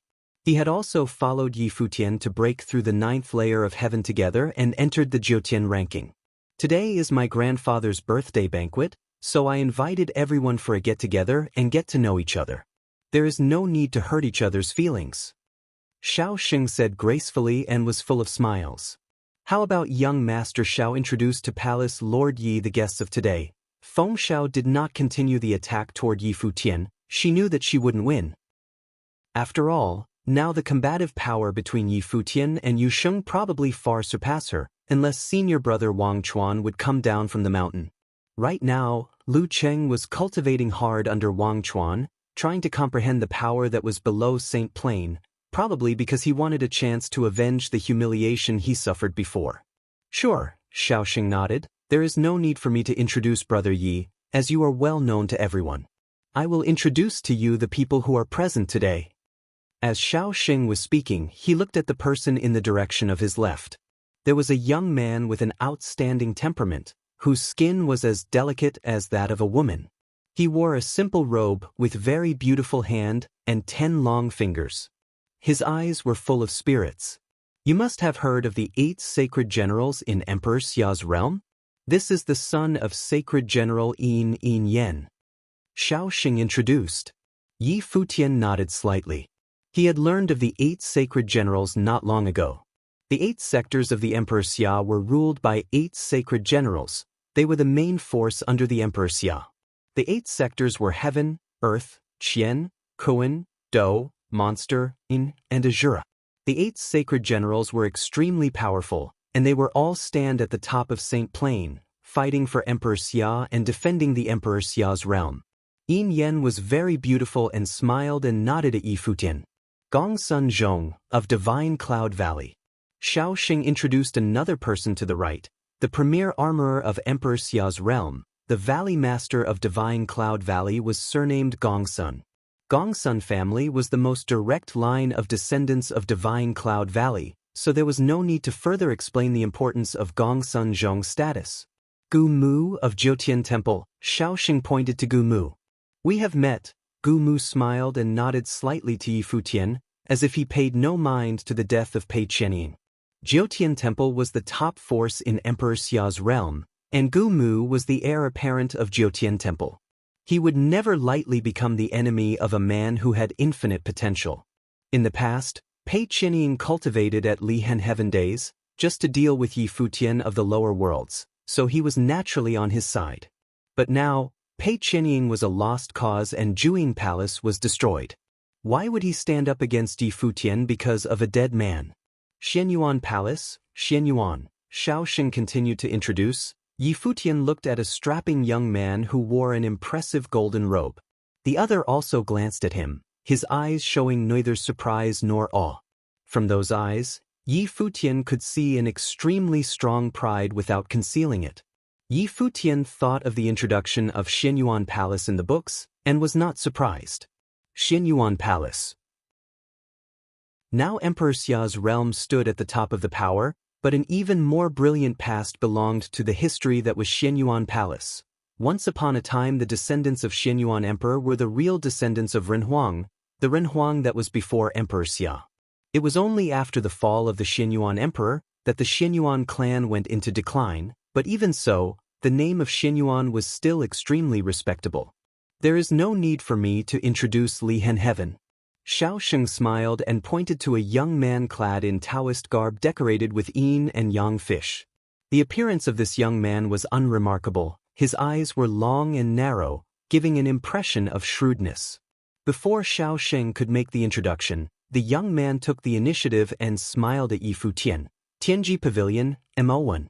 If Juing Sword Saint and Pei Qianying were still alive, they would surely recognize this young man, who was the one who traveled to the Juing Palace to convey the news about Yi Futian. Tianji Pavilion had always been at peace with the world, only focused on seeking profits, therefore the name Mo1 was not well known. But in fact, he knew very well about Yi Futian, and it could even be said that he was the person who knew the most about Yi Futian, beside Emperor Xia and Shao Qingyun. Prior to this, he was the one responsible for tracking the news of Yi Futian in the lower worlds. Qin Palace, Qin Bai. Shaoxing introduced the person who was at the last seat. There was another person next to Qin Bai, Qin Qi, whom Yi Futian had met once upon a time at the Jiutian Temple on the battle platform, defeated by his third senior brother. His strength was extraordinary, and he sat next to Qin Bai. After Yi Futian heard the introductions by Shaoxing, he thought that it was little wonder why that Lihen Heaven sympathizer made those sarcastic comments about his lack of qualifications to sit at the head of the table. Those who were introduced were all the people who were currently at the peak of the Emperor Xia's realm, the son of one of the 8 sacred generals, the descendant of Divine Cloud Valley, and the descendant of Renhuang of Xianyuan Palace. He was conferred as the imperial bodyguard of the princess, and what it really meant was that Emperor Xia was protecting him, but he could also be said to be just an imperial bodyguard, and even though an imperial bodyguard of the princess was quite a respectable title, but it was dependent on in whose company. On such an occasion as today, even the title as the imperial bodyguard of the princess seemed rather mediocre. Feng Xiao deliberately asked Shaoxing to introduce these people, seeming also to intend as such, so that Yi Futian would know just in whose company he was in. Not just their origin alone, but the strength of the people presented, such as Shaoxing, Xianyuan Ao, Qin Bai, Gongsun Zhong, were acknowledged by the public of the upper worlds to be those who were the most powerful just beneath the Saint Plain, well known by the young people in the upper worlds. It was just that as a newcomer Yi Futian was only familiar with the top powerful figures and didn't pay too much attention to the younger generation, so he was unfamiliar with them. Brother Yi is now the palace lord of a holy land, and also the imperial bodyguard to the princess. In due course, you will thrive and succeed, and perhaps one day, you will be at the position of the 8 sacred generals. Shaoxing smiled at Yi Futian, but my cousin the princess is arrogant and solitary with unparalleled talent. I am afraid that Brother Yi would not have an easy time next to the princess. The princess has a straightforward personality. Suppose there is a chance to cultivate under the princess, it should not be difficult to get along. Yi Futian responded. Although this is what he said, but he knew that he would never cultivate next to Shao Qingyuan. As incompetent as the two of them were, Xiao Qingyuan probably would never cultivate in peace. Get along? Xiao Xing was a bit shocked upon hearing Yi Futian's words, but he only smiled and said nothing, just gave Yi Futian a deep look. It's so lively here? A light laughter came through, just the sound alone made those who heard it felt their hearts jumped slighted. It was full of wonderful charm. Many knew who it was without looking, but of course, no one would not want to look at who was coming. Everyone's attention turned to the voice and saw a woman wearing a thin, blue, long dress walking over slowly. In an instant, she became the absolute focus, as if she was the only person in this space. Her features were picturesque with an airy figure, her movement was elegant and ethereal like a fairy. When she smiled, it was as she was the only woman in the world. Most of us present today are men, and in the presence of the fairy, the rest of the world dimmed in comparison. Xiao Xing smiled. Yi Futian's gaze also fell on the woman, and he admired silently. What an unearthly beauty. He instantly thought of another force, Yaotai Divine Palace.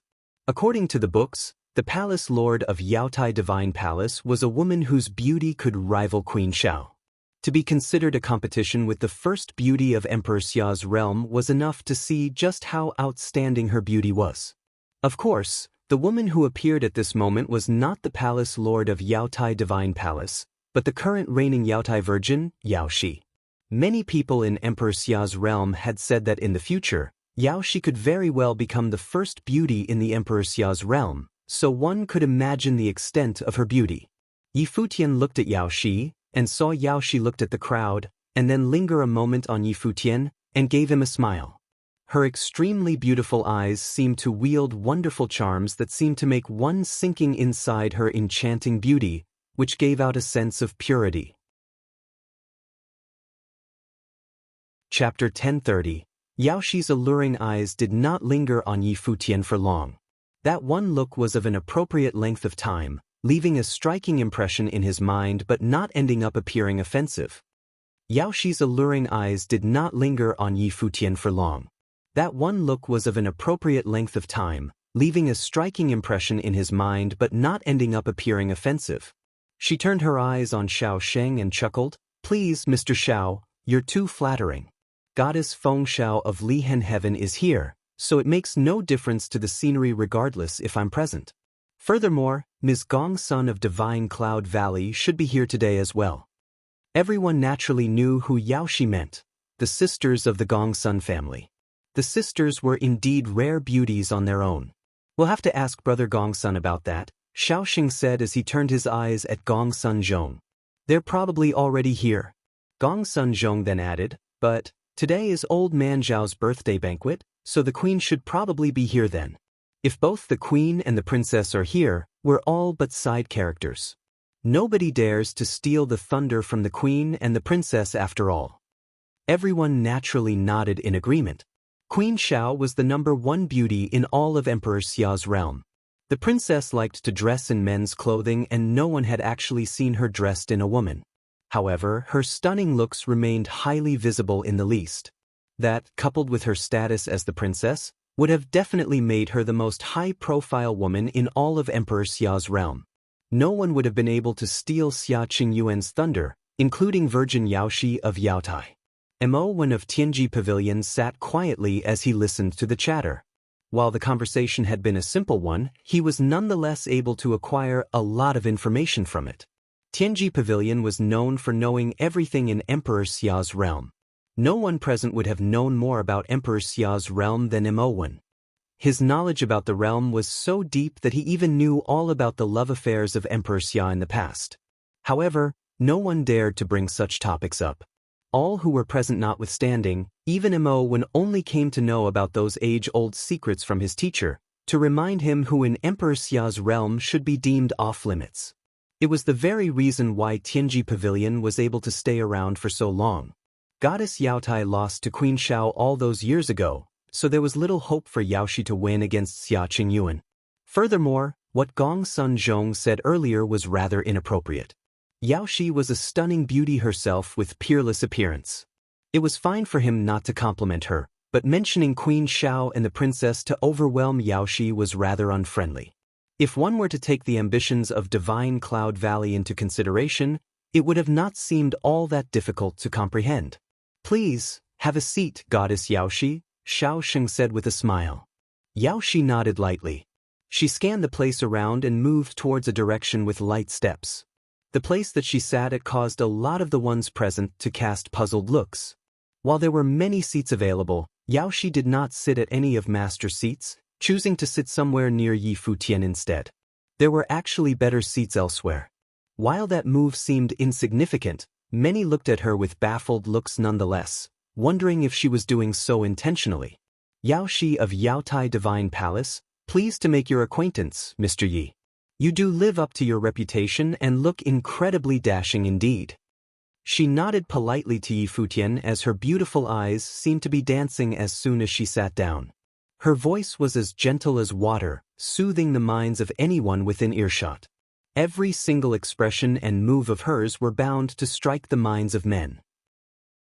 Yi Futian looked at Yaoshi with a rather surprised looks, feeling rather weird as to how Yaoshi behaved in front of him. While he was extremely confident of his talents and appearance, he did not think for one second that all of that would have sufficed to make someone like Yaoshi fall for him at first sight, and worse still, taking a liking for him simply by his reputation alone. That was some overused, rotten tropes written in some books, and would have never happened in reality. The reason why Feng Xiao deliberately had Xiao Xing elaborate on the identities of the ones present was to pressure Yi Futian, a way of telling him that all of them were of more exceptional status than him, a valet of the princess. Yi Futian admitted that much himself. He was at a gathering where the most brilliant of the later generations were found after all.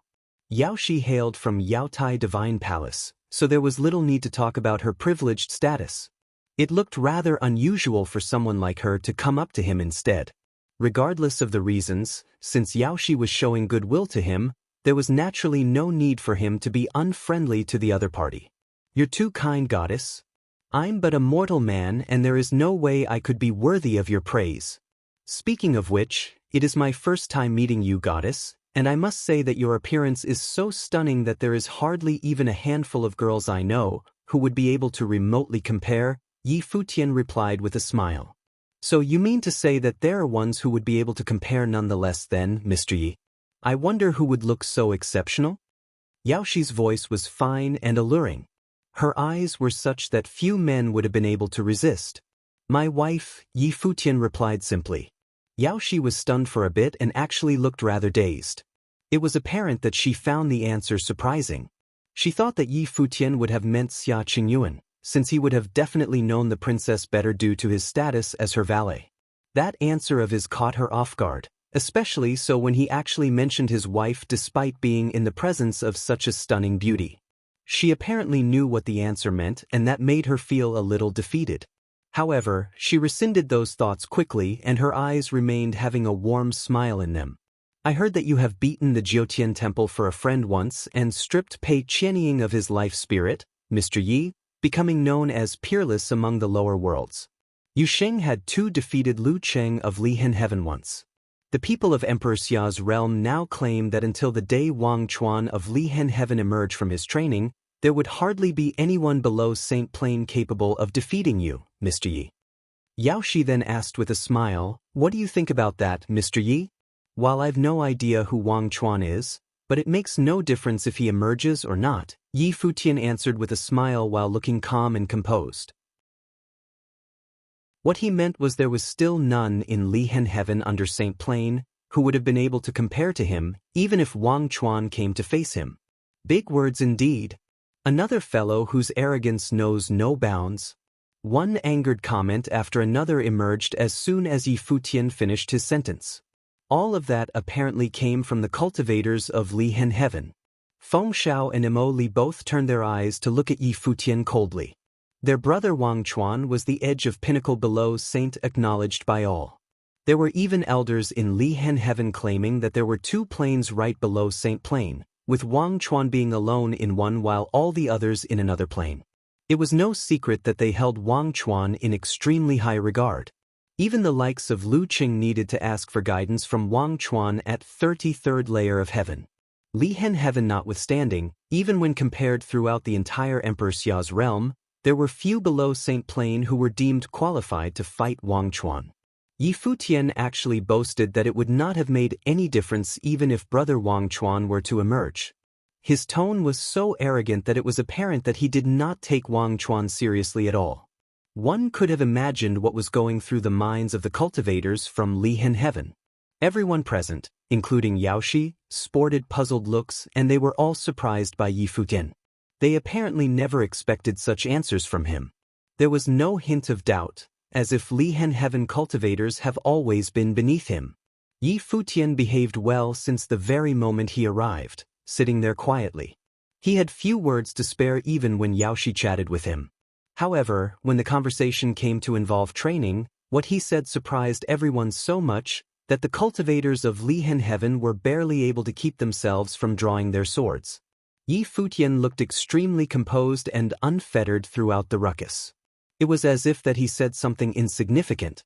He naturally knew what kind of reactions his words would have garnered, yet he did not mind them at all. The cultivators of Lihan Heaven ganged up on Wu Chen, and when they lost, the Sword Saint of Liang made a move and injured Yu Sheng. All of that meant that he had scores to settle with them.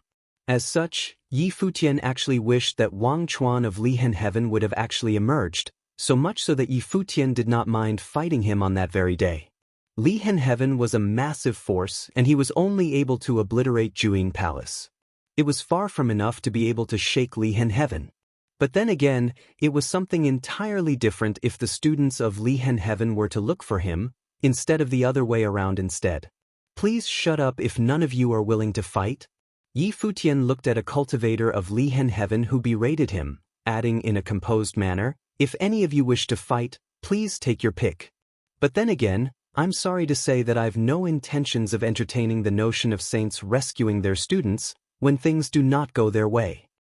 He was obviously referring to the time when the Sword Saint of Liang made his move last time. As expected, his words silenced all of those from Lihan Heaven and the ones who were subordinate to them. They simply glared at Yi Futian coldly as they were speechless about that battle. It was indeed considered a taint in the history of Lihan Heaven. Yaoshi felt rather surprised as she gazed at his handsome face from the side. He had never expected such sharp and pointed words coming out from the mouth of gentle, mild-mannered, silver-haired young man. He had been able to anger every single one from Lihan Heaven with several simple lines alone. Uncle Liang had only acted to save Lu Cheng's life when he lost in the last battle. While it was indeed somewhat inappropriate, but he had never intended to kill Yu Sheng. He would not have been able to sit here otherwise. You claimed to be peerless in the 9 states, and while your talents were indeed extremely exceptional, you have respect for nothing and thought yourself invincible.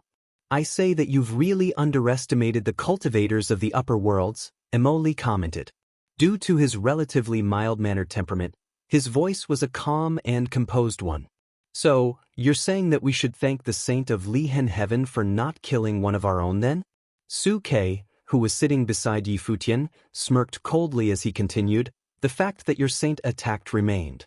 Whether it is to save a student's life or not is irrelevant. The swordsmen of Lihan Heaven had no intentions of going easy on the 3 of us back then. So, in conclusion, you're saying that Lihan Heaven is allowed to attack with intentions to kill, be defeated, and then it is entirely appropriate and correct to have your saint attack then? Number 1 holy land of swordsmanship indeed. I've never claimed to be invincible, but I'm able to beat every single one from Lihan Heaven who is not of the Saint Plane. Would you care to find out?" Yi Futian stared at Emoli and said, "The swordsmen of Lihan Heaven had sword will coiling around them as soon as he finished. Some even stood as they have had enough." Yi Futian was apparently ridiculing the number 1 holy land of swordsmanship in Emperor Xia's realm indeed. Beating everyone who is not a saint? All the others looked at Yi Futian without saying a word. Many who were present came to have some thoughts listening to Yi Futian's words. While Lu Cheng was ranked on the Jiutian ranking, but he was not actually at the very top. To my knowledge, Lu Cheng of Lihan Heaven was not even qualified to be compared with Wang Chuan. Gong Sun Zhong of Divine Cloud Valley looked at Yi Futian and added calmly, "Furthermore, Wang Chuan had beaten every single sage at the pinnacle of their training of Lihan Heaven 2 years ago. I'm afraid he's already half a saint now." Are you sure you're able to beat him? Chapter 1031. Gong Sunjong's tone was a composed one and there was hardly any emotions found within. There was no need to talk about if he liked or disliked Yi Futian. He knew too little about that young upstart to have such concerns in the first place. Gong Sunjong's tone was a composed one and there was hardly any emotions found within. There was no need to talk about if he liked or disliked Yi Futian. He knew too little about that young upstart to have such concerns in the first place. While extreme geniuses like Yi Futian were not all that common, yet there was little need for Divine Cloud Valley to be concerned with him. As the #1 armorer force in all of Emperor Xia's realm, the Valley Master's relationship with Emperor Xia went a long way back. With the exception of top-notch figures, Divine Cloud Valley had little need to be concerned about anyone. However, Yi Futian's unbridled conceit displeased him somewhat. Despite being of peerless, exceptional talent, he was still just someone who came to train from the lower worlds. Emperor Xia appreciated him enough to make him the princess valet, so he should have known what he should and should not do. He should have laid low and trained, staying within Emperor Xia's palace and doing his best to assist the princess, instead of throwing big words around, provoking Lihin Heaven. As the #1 force of the sword in Emperor Xia's realm, it was only natural that that holy land's wealth, history and powers were formidable in all sense. Even if Yi Futian was displeased with them, he had no right to vent his frustration at them. Does he really think that he could shake Lihin Heaven, just because Emperor Xia took a liking to him? He's only causing trouble for the princess instead. Furthermore, Wang Chuan of Lihin Heaven did not get where he was without substantial powers to back him. Gong Sunjong was known to be a top-notch figure below St. Plain, yet he never dared to say that he was able to win against Wang Chuan. The way Yi Futian behaved with such condescendence and arrogance simply meant that he was able to overpower every single one who was at the very cutting edge of their training. As such, Gong Sunjong asked what he asked. Yi Futian looked at Gong Sunjong and said plainly, "I'm not talking about Wang Chuan alone. I'm talking about all below St. Plain in Lihin Heaven." That flat, unfettered tone he took made Gong Sunjong glare at him, staying silent for a moment, before an amused smirk was seen on his face. All below St. Plain in Lihin Heaven, eh? Truth is, you have never met Wang Chuan and you don't know what he is capable of. Are you saying that you're invincible among all below St. Plain then? Are you saying that you'd have no need to concern yourself with the plain level of others, as no one would be able to beat you then? Yi Futian turned his eyes away. He was picking fights with Lihin Heaven, but if Gong Sunjong insisted on feeling offended as one of those who were scorned, then he would not bother explaining anything, as there was little need for him to do so. As for Gong Sunjong's opinion of him, he saw that to have nothing to do with him. "What would you all be chatting about?" A woman's voice was heard. Everyone turned their eyes around and saw two figures walking in their direction. The two women had extremely stunning appearances. Both of them were top-notch figures, and the one who spoke, while looking slightly inferior to Yaoshi in terms of appearance, but the difference were almost negligible and she could have easily been deemed a beauty few would have been able to compare to herself. The other woman looked somewhat younger. Her clear eyes scanned everyone around her, before coming to look at Yi Futian. She wore a puzzled look for a fleeting moment before recomposing herself, and not looking in his direction anymore. Gong Sun Xian, she went on to pilgrimage with the princess back then. All I knew was the princess looked after her quite well back then. Never crossed my mind that she was of the #1 armorer force in the upper worlds. Su Kei looked rather amused as he spoke to Yi Futian telepathically. Furthermore, Luo Fan had taken a liking to her and attempted to woo her. Her refusal had been quite a brutal one. Yi Futian looked speechless as he heard that. He knew what his fifth brother was like with that big mouth. It was entirely possible that Luo Fan flirted with that woman over there. He never asked about anything that happened in those years. The thing that he was most clear about was the feud between Wuchen and Pei Chenying. He knew next to nothing about anything else that had taken place. But then again, having gone on pilgrimage for several years, it was entirely for them to be acquainted with one another. Xiao Sheng's eyes turned to the woman who spoke, the beloved daughter of the Divine Cloud Valley, Gong Sun and who was also the elder sister of Gong Sun Xian. Both sisters looked extremely stunning while sporting exceptional talents. We're just chatting around. Brother Yi here claimed that he was capable of overpowering all who were below St. Plain from Lihan Heaven. If there's such a chance to see such fights, I'd be delighted indeed, Xiao Sheng said with a smile. He did not find Yi Futian's big words all that believable. That's probably just putting up airs anyway. Gong Sun and I took one look at Yi Futian's direction and her expression was a calm, unfettered one. She knew little about Yi Futian and so, did not bother giving an opinion. She simply said, "The banquet is about to begin, shall we make a move?" "Very well." Xiao Sheng nodded with a smile. He turned his eyes at everyone present and said, "If the opportunity presents itself, I'd really like to see you spar indeed." "Well then, to the banquet." He got up first and gestured politely. Everyone else stood up one after another. Xiao Sheng walked towards Gong Sun and I and said, "Let's walk." Gong Sun and I nodded lightly. The Xiao clan was a relative of the imperial family and the relationship between Divine Cloud Valley and Emperor Xia was an exceptional one. Both forces shared a close relationship and kept close contact with each other. As such, she was naturally more familiar with Xiao Sheng. Gong Sun Zhong walked but Gong Sun Xian stayed a little behind him instead. Yi Futian and his people walked together with Xiao Sheng while the cultivators of Lihan Heaven cast cold gazes at him. Many of them wore sheaths behind their backs, as if that was some habit of theirs. Those items were probably a symbol of pride of them being swordsmen. When Brother Wang Chuan emerges, Yi Futian would have to shut up whether he like it or not. "Shall we walk together, Mr. Yi?" Yaoshi, who was at Yi Futian's side, seemed to be waiting for him, so she smiled and asked when he had gotten close. "Very well." Yi Futian nodded and did not refuse. Both of them walked. The silver-haired young man was exceptionally handsome while Yaoshi looked absolutely stunning. They made quite a scenery just walking abreast. Yi Futian saw a beautiful silhouette standing around after walking for several steps, who was none other than Gong Sun Xian. Luo Fan shirked behind Yi Futian, as if he had done something wrong. "What now? So you don't know me anymore?" Gong Sun Xian asked after seeing Luo Fan shirking. "You've had more guts all those years ago." Luo Fan lifted his head and smiled at Gong Sun Xian, saying, "Well, I knew you were someone exceptional at the very first time I saw you. I never knew you were from the Divine Cloud Valley of the upper worlds. It was little wonder why your skills with flame rules had been so exceptional." Yi Futian saw from the attitude displayed by both parties and knew that there had been little more than a scuffle between them. He left the scene and did not bother anymore with his fifth brother's affairs. Gong Sun Xian took a good look at Luo Fan and said, "I never expected to see you coming up to the upper worlds to train. There has been lots of news regarding both Yi Futian and Yu Sheng. Which force did you all belong to? Why were those two not present in that pilgrimage?" Little brother and Yu Sheng were of exceptional talents, so it mattered little if they went on a pilgrimage or not, Luo Fan said. "Little brother?" Gong Sun Xian looked puzzled as she asked. Both chatted as they walked. "Yeah." Luo Fan nodded.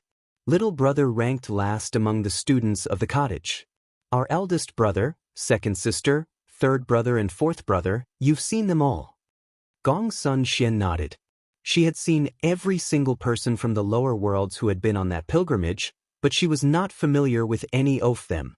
"Xian," Gong Sun Zhong called, after he and Gong Sun and I, who were at the front, found Gong Sun Xian walking behind and chatting with Luo Fan. "Excuse me then," Gong Sun Xian said to Luo Fan, who nodded.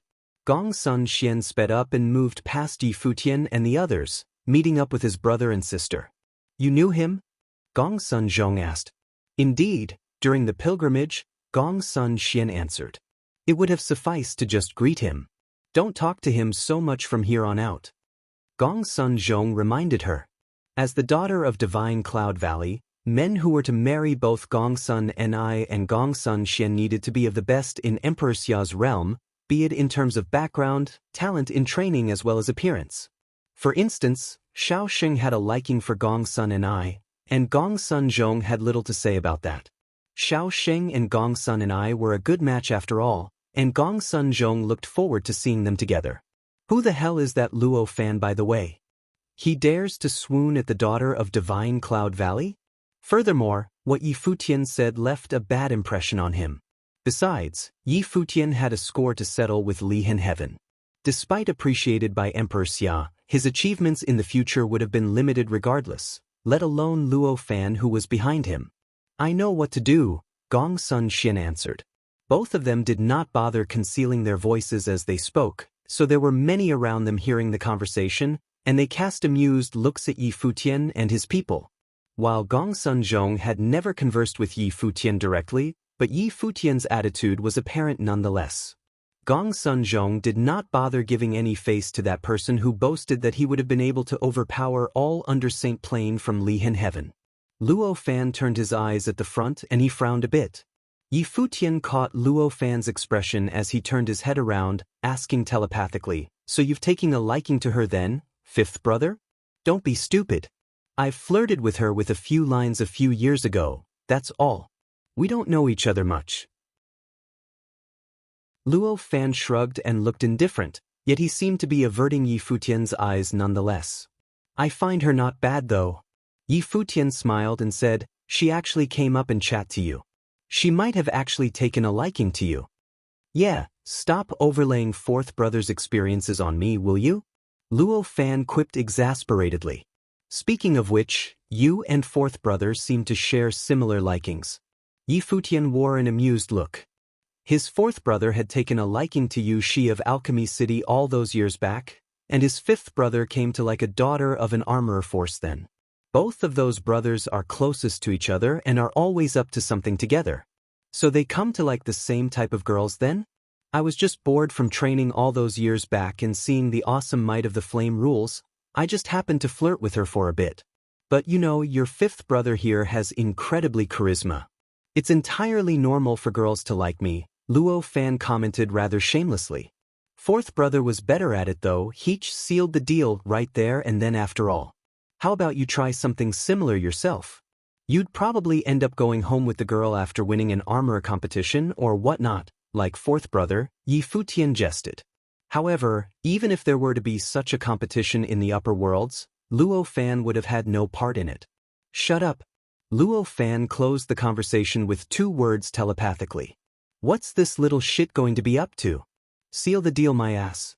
It was due to you she having thoughts about running away from the arranged marriage in Alchemy City all those years ago, that their fourth brother had been able to end up with her with the first place. As with him and Gong Sun Xian, he was having fun with words and never given all that much thought to it all. The well-fed has no idea how the starving suffer. This dude at the front seems to be able to pick up pretty girls wherever he ends up in. See, another extreme beauty by his side. All who came to celebrate hailed from holy lands. Yi Futian looked inconspicuous at all among the crowd. There were cheers heard and carriages were seen with clouds up in the sky far away. The entourage was a lavish one. Queen Xiao has returned to her home. A voice was heard from far away, heard all over the Xiao clan's vicinity. Queen Xiao was Emperor Xia's woman and was titled queen. Her status was exceptional and even just returning to her ancestral home was considered quite a trip in itself. The family head of Xiao clan and other core figures appeared one after another, receiving her at the pedestal. The carriage moved in the air and there were 2 figures seen sitting on the carriage. They were none other than Queen Xiao and Xia Qingyuan. Xia Qingyuan cast her gaze below and saw a familiar figure among the crowd, looked slightly displeased. Why is he here? She then saw the extreme beauty at Yi Futian's side shortly after, and both of them seemed to be having a good time chatting away.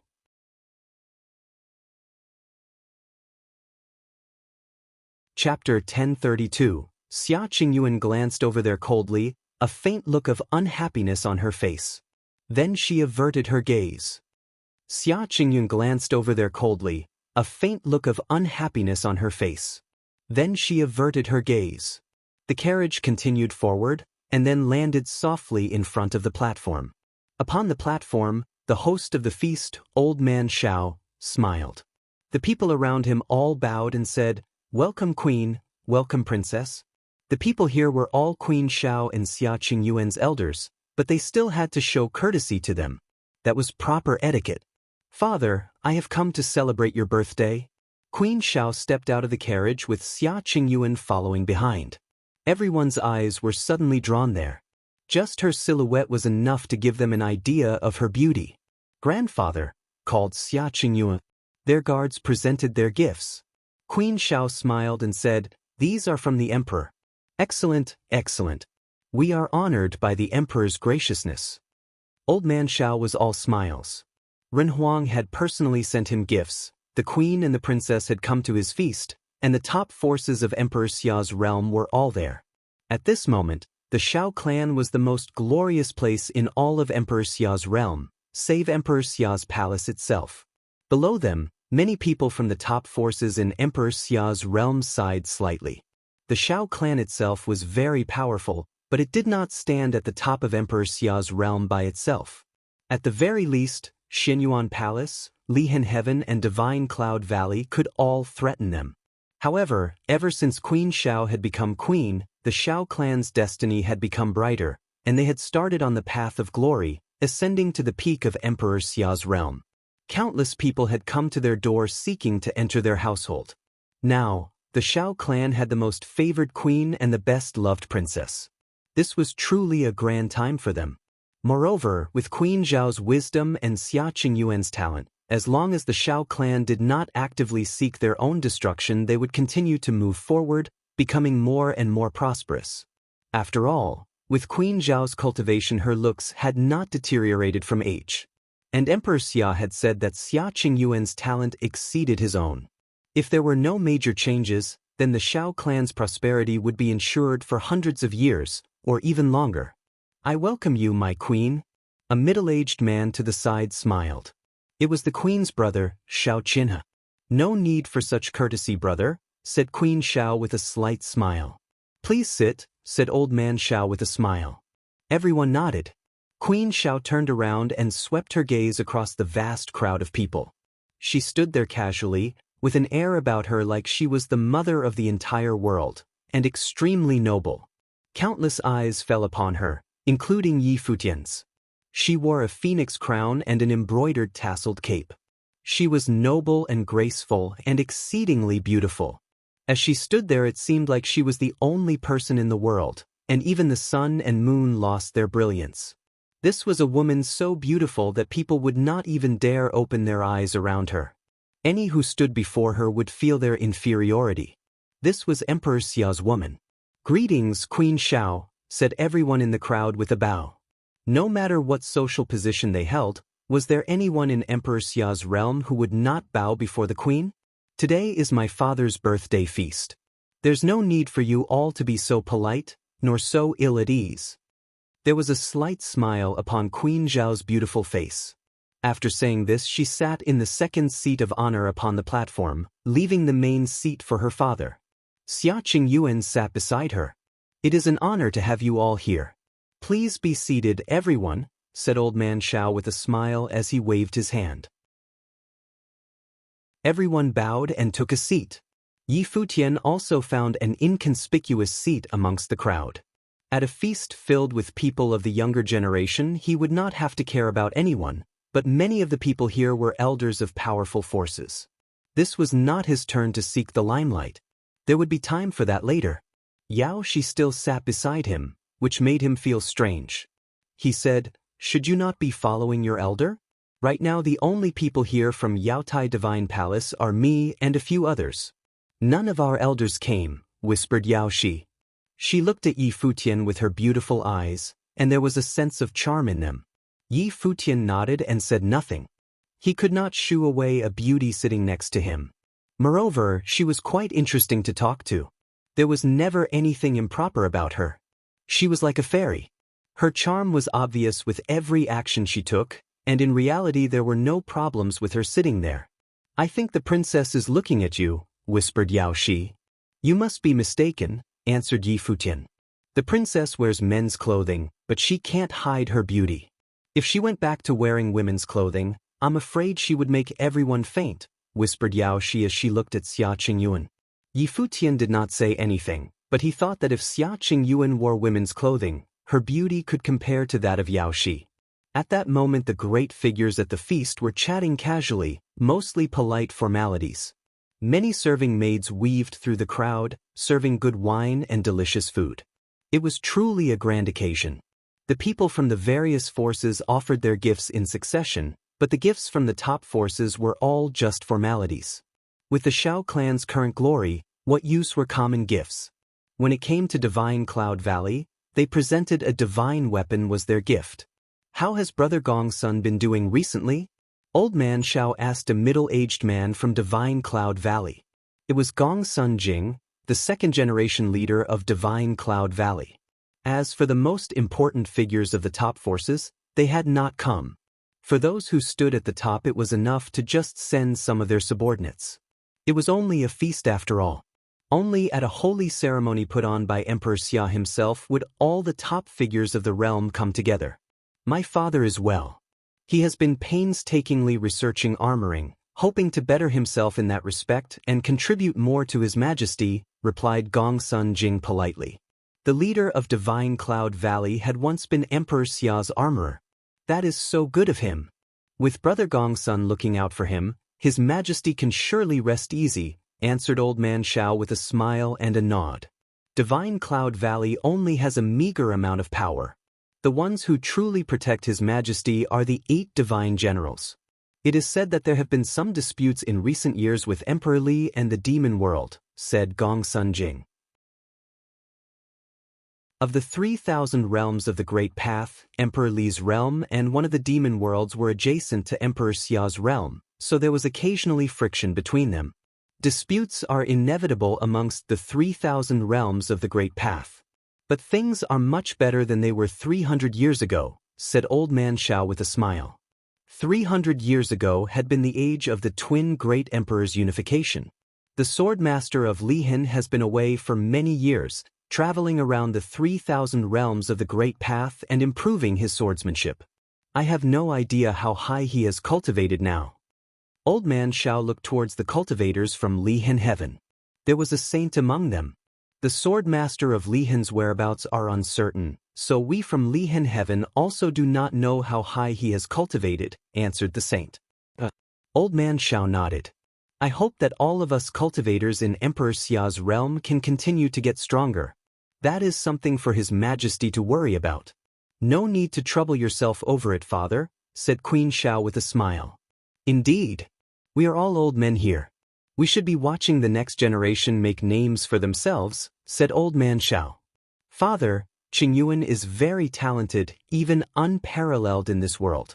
Are you really so worried about the next generation?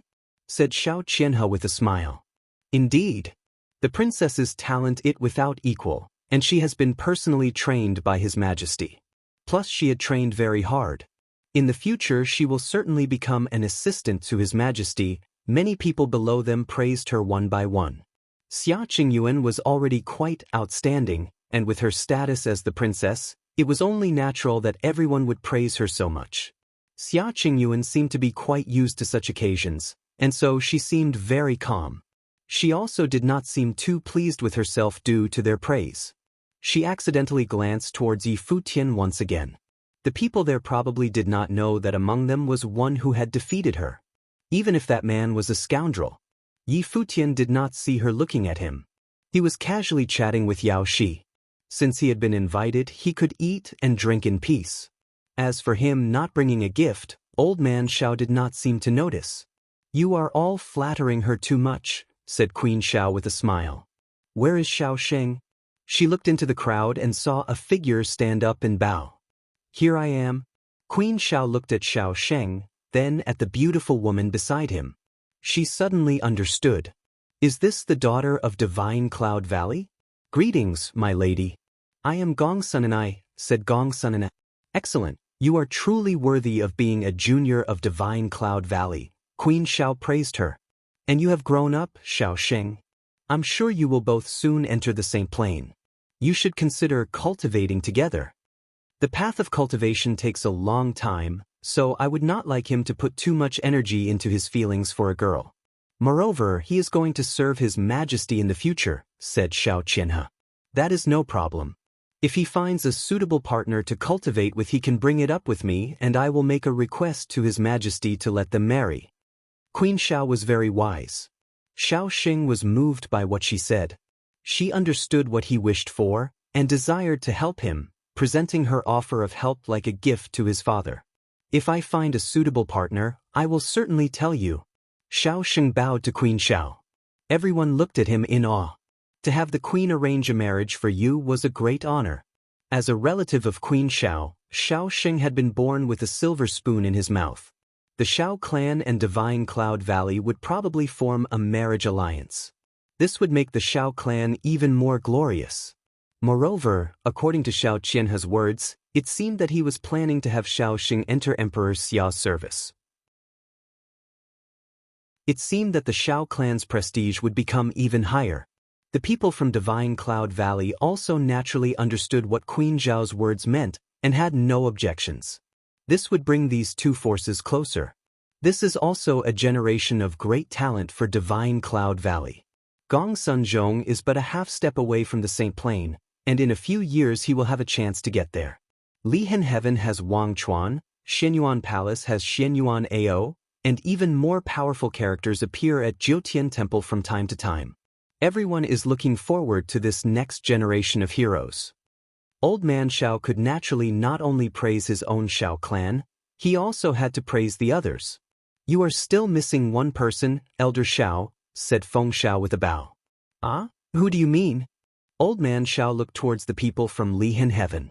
Not long ago, someone boasted that he was unparalleled below the saint level. By himself he was able to sweep away everyone from Lihan Heaven who was not a saint, said Feng Xiao coldly.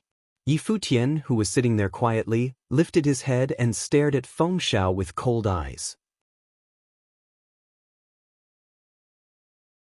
Chapter 1033. The entire feast quieted down at Feng Xiao's words. Everyone looked over at her with great interest. The entire feast quieted down at Feng Xiao's words. Everyone looked over at her with great interest. A single person had swept away everyone under the saint level in Lihan Heaven? Old Man Xiao smiled and said, I have heard that a junior of Lihan Heaven, Wang Chuan, is said by the elders of Lihan Heaven to stand alone on his plane. Who below the Saint Plane has as much ambition that they could sweep away all the cultivators of Lihan Heaven below the Saint Plane. Many people guessed what she was really talking about, and their gazes turned towards Futian. Futian had previously been named the princess's valet, leading to some turmoil. Some of the most powerful holy lands were paying close attention to this situation. Seeing many people look at Futian, Old Man Xiao also turned towards him. He smiled and said, Ah, so it is Qingyuan's valet who is so ambitious. Excellent. Xia Qingyuan looked over towards Futian. That guy was never inconspicuous. But she did not think that he was all talk. Whatever he boasted of, he could do. Her father had praised him, saying he could command the 9 states all by himself.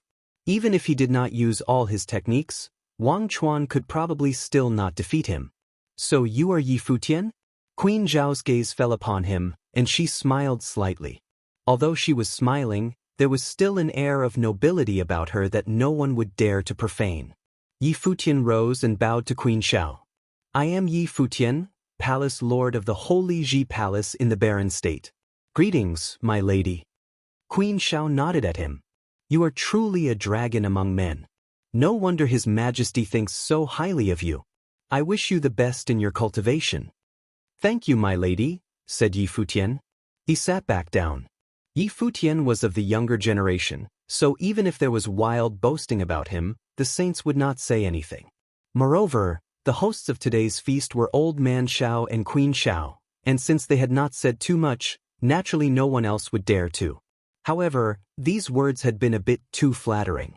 Wang Chuan of Lihan Heaven, Xianyuan Ao of Xianyuan Palace, Gong Sun Zhong of Divine Cloud Valley, Qin Bai of Qin Palace, and Yao Shi of Yaotai Divine Palace are all said to be nearly peerless below the saint level, said Xiao Qianhe from beside Old Man Xiao. His gaze fell upon Futian and he said, Of course, you and Yusheng once fought your way through Jiutian Temple to the 9th layer of heaven. And not long ago, Yusheng defeated Lu Cheng, so presumably the two of you are worthy of being on the same level as them. This is why His Majesty regards you so highly and has named you the princess's valet. But you are still young. Please do not forget how you got where you are and look down upon the great figures of Emperor Xia's realm. Cultivate your righteousness and guard against arrogance, and serve well at the princess's side. Give her your full dedication, and your future will be unlimited." Everyone nodded at his words. Xiao Qianhe was the princess's uncle, so he naturally had the right to remind Yi Futian of his place. There was nothing improper in what he had said. Xia Qingyuan glanced at Xiao Qianhe. She had not expected him to speak. He was her uncle, and there had been nothing wrong with his words, but she knew that Yi Futian was different than other people. He was a man who was prideful down to his very bones. Even when facing her, he had not lowered his head at all, and had even fought her at the imperial mausoleum. Moreover, her father had not named him her valet because he really wanted him to serve and protect her. It was to remind the people of his realm not to act against him casually. Yi Futian's current status was also very mysterious, and he must be very clear about why her father had helped him. After all, she knew that he had been depressed for a while, and as far as she knew, he did not know how her father had handled him during that time. Not knowing if he was going to live or die coupled with the loss of his wife had led to his depression. Later, her father had chosen to protect him. He did not ask why, but he must have speculated. So, this guy definitely did not fear her and did not think of himself as her valet. Xiao Qianhe's words would have had no problems if they were directed at other valets, but Yi Futian would be unhappy with them. She looked at Yi Futian and saw him look up at Xiao Qianhe. There was no joy or anger in his deep eyes, but it was Yu Sheng behind him who looked unhappy. It seemed that he did not think it fell to Xiao Qianhe to give pointers to Yi Futian. Yi Futian smiled at Xiao Qianhe and nodded. "I will of course remember my elder's words." Xiao Qianhe stared at him. Seeing his attitude, he was suddenly a bit unsatisfied. But at that moment Yi Futian continued, "Although I have received His Majesty's favor and have been made the princess's valet, I have never felt self-satisfied due to this. As for looking down upon the great figures of the world, let me say this. When the sages of Lihen Heaven were defeated, their saint got involved. All of Emperor Xia's realm must know this, as many cultivators personally witnessed it. So when I say that there is no one worthy in Lihen Heaven below the saint level, none can find fault with those words." This was too much. It was fine if people wanted to say he was arrogant or didn't know his place. But a saint getting involved was a saint getting involved. They had surrounded Yi Wuchen, and the sword saint of Liang had wounded him. And then they had wanted to pretend like nothing had happened. That was impossible. What a stubborn fellow, many people thought secretly as they looked at Yi Futian. He was like this even in front of the queen and her own brother. He was truly a crazy and arrogant junior. It was obvious that Yi Futian would not accept Xiao Qianhe's admonition. He persisted in his arrogance. Xiao Qianhe's gaze was fixed on Yi Futian. Then he smiled and said, "So there is some enmity between you and Lihen Heaven. There's nothing wrong with that. This is just a bit of disharmony on the path of cultivation. I hope that you can be so passionate in your service to the princess." Yi Futian looked back at Xiao Qianhe. Although Xiao Qianhe talked like there was no problem, he had a feeling that he was trying to sound him out. Moreover, who was it that had invited him to come today? Old man Xiao would not care about the affairs of his juniors. And Queen Xiao and Xia Qingyuan were even less likely. As for Xiao Xing, it was probably not in his power. It seemed that the only possibility was Xiao Qianhe. What was he trying to find out? Why had he invited him and then tried to provoke him by his words? His Majesty and the princess know my disposition. They can understand me. Yi Futian was still exceedingly polite. No matter what he was thinking, he could not offend the queen's brother in front of her face. He would naturally be respectful enough to Xia Qingyuan outside. Emperor Xia had deliberately protected him, both by sealing off news about the sacred war and by naming him the princess's valet. He was very clear on his place in this arrangement, and knew that the emperor and the princess supported him. If it had just been Lihen Heaven, he could have completely humiliated them. After all, they had acted first. If Emperor Xia was there, they would not dare do anything. But Xiao Qianhe was the emperor's uncle, and had a close relationship with Emperor Xia and Xia Qingyuan. If it was possible to not offend him, he wouldn't. However, he would not let the fact that he did not want to offend Xiao Qianhe make his determination waver. Xiao Qianhe really places a lot of importance on you, Lord Yi, said Yao Shi with a quiet laugh right beside Yi Futian. Places importance on me? Responded Yi Futian. He seemed to disagree with these words. Why had she said that? You must not have heard that Xiao Qianhe previously told Queen Xiao that he wanted Xiao Sheng to enter Emperor Xiao's palace, said Yao Shi with a smile. The Xiao clan is prosperous right now since the queen is from their family, but they obviously want to go a step further. Xiao Sheng is an outstanding talent and is a relative of Queen Xiao and the princess. What a close relationship. Him entering the palace is obviously so that in the future he can help Xia Qingyuan. Yao Shi lowered her head and continued. You tell me, is this not placing importance on someone? Although she was speaking unclearly, Yi Futian understood what she meant. He was surprised. Did she really see things so clearly? He never would have thought of this. Among the emperor's children, his favorite was Xia Qingyuan, and he had even said that her talent exceeded his own. Many people predicted that the one who would rule Emperor Xia's realm was not the prince, but the princess. Xia Qingyuan was the queen's only daughter, and so the Xiao clan would naturally support her. Due to this, the relationship between Xia Qingyuan and Xiao Sheng was much closer than that between other half-siblings. So if Xiao Sheng became Xia Qingyuan's assistant, how high would his position be in a few years? And a marriage alliance between the Xiao clan and Divine Cloud Valley would only help this along. Given this, Xiao Qianhe naturally would not want to see someone else besides Xia Qingyuan whom the emperor would value highly. Yi Futian had come from the lower realm and was in Emperor Xia's faction, and moreover had been made the princess's valet. Perhaps it was because of this that he had attracted Xiao Qianhe's attention. Yi Futian suddenly realized why he felt like Xiao Qianhe was sounding him out. He was indeed sounding him out, and not just that, he was probably sounding out the princess's intentions at the same time. In that case, obtaining the favor of Emperor Xia and the princess was equal to offending Xiao Qianhe. His opponent's position had been set from the start. This had nothing to do with Lihen Heaven. And his arrogance had even less to do with it. Thank you for the reminder, he said to Yao Shi. If not for her, he would not have seen things so clearly. The two of them were communicating through spiritual will, so it took only a short time. Xiao Qianhe was silent for a while, then smiled and said, Many people have said that you are unequaled in the 9 states and are highly favored by His Majesty. Since you persist in your self-confidence, perhaps you truly do have the qualifications necessary to have your name be heard throughout the world. If so, I will say no more. Do you have anything to add, Qingyuan? He turned and looked at Xia Qingyuan. Yi Futian narrowed his gaze slightly. This Xiao Qianhe was shrewd. Today was Xia Qingyuan's grandfather's birthday. Him being at the feast was equivalent to defying Xiao Qianhe. And since Xiao Qianhe was Xia Qingyuan's uncle, him asking her if she had anything to add meant she had to declare her position. Xia Qingyuan stared at Yi Futian with her beautiful eyes as everyone's gaze fell upon her. It seemed that they all wanted to know how she felt towards Yi Futian. This fellow is arrogant and doesn't know his place. He does not understand the rules, she said. Xiao Qianhe smiled upon hearing this.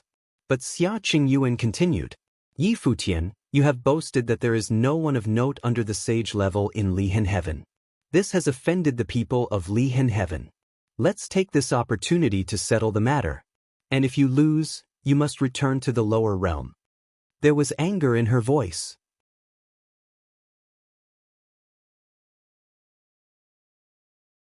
Chapter 1034. Many went into deep thought after hearing Xia Qingyuan's words at the banquet. Many went into deep thought after hearing Xia Qingyuan's words at the banquet. What does Xia Qingyuan mean by all that?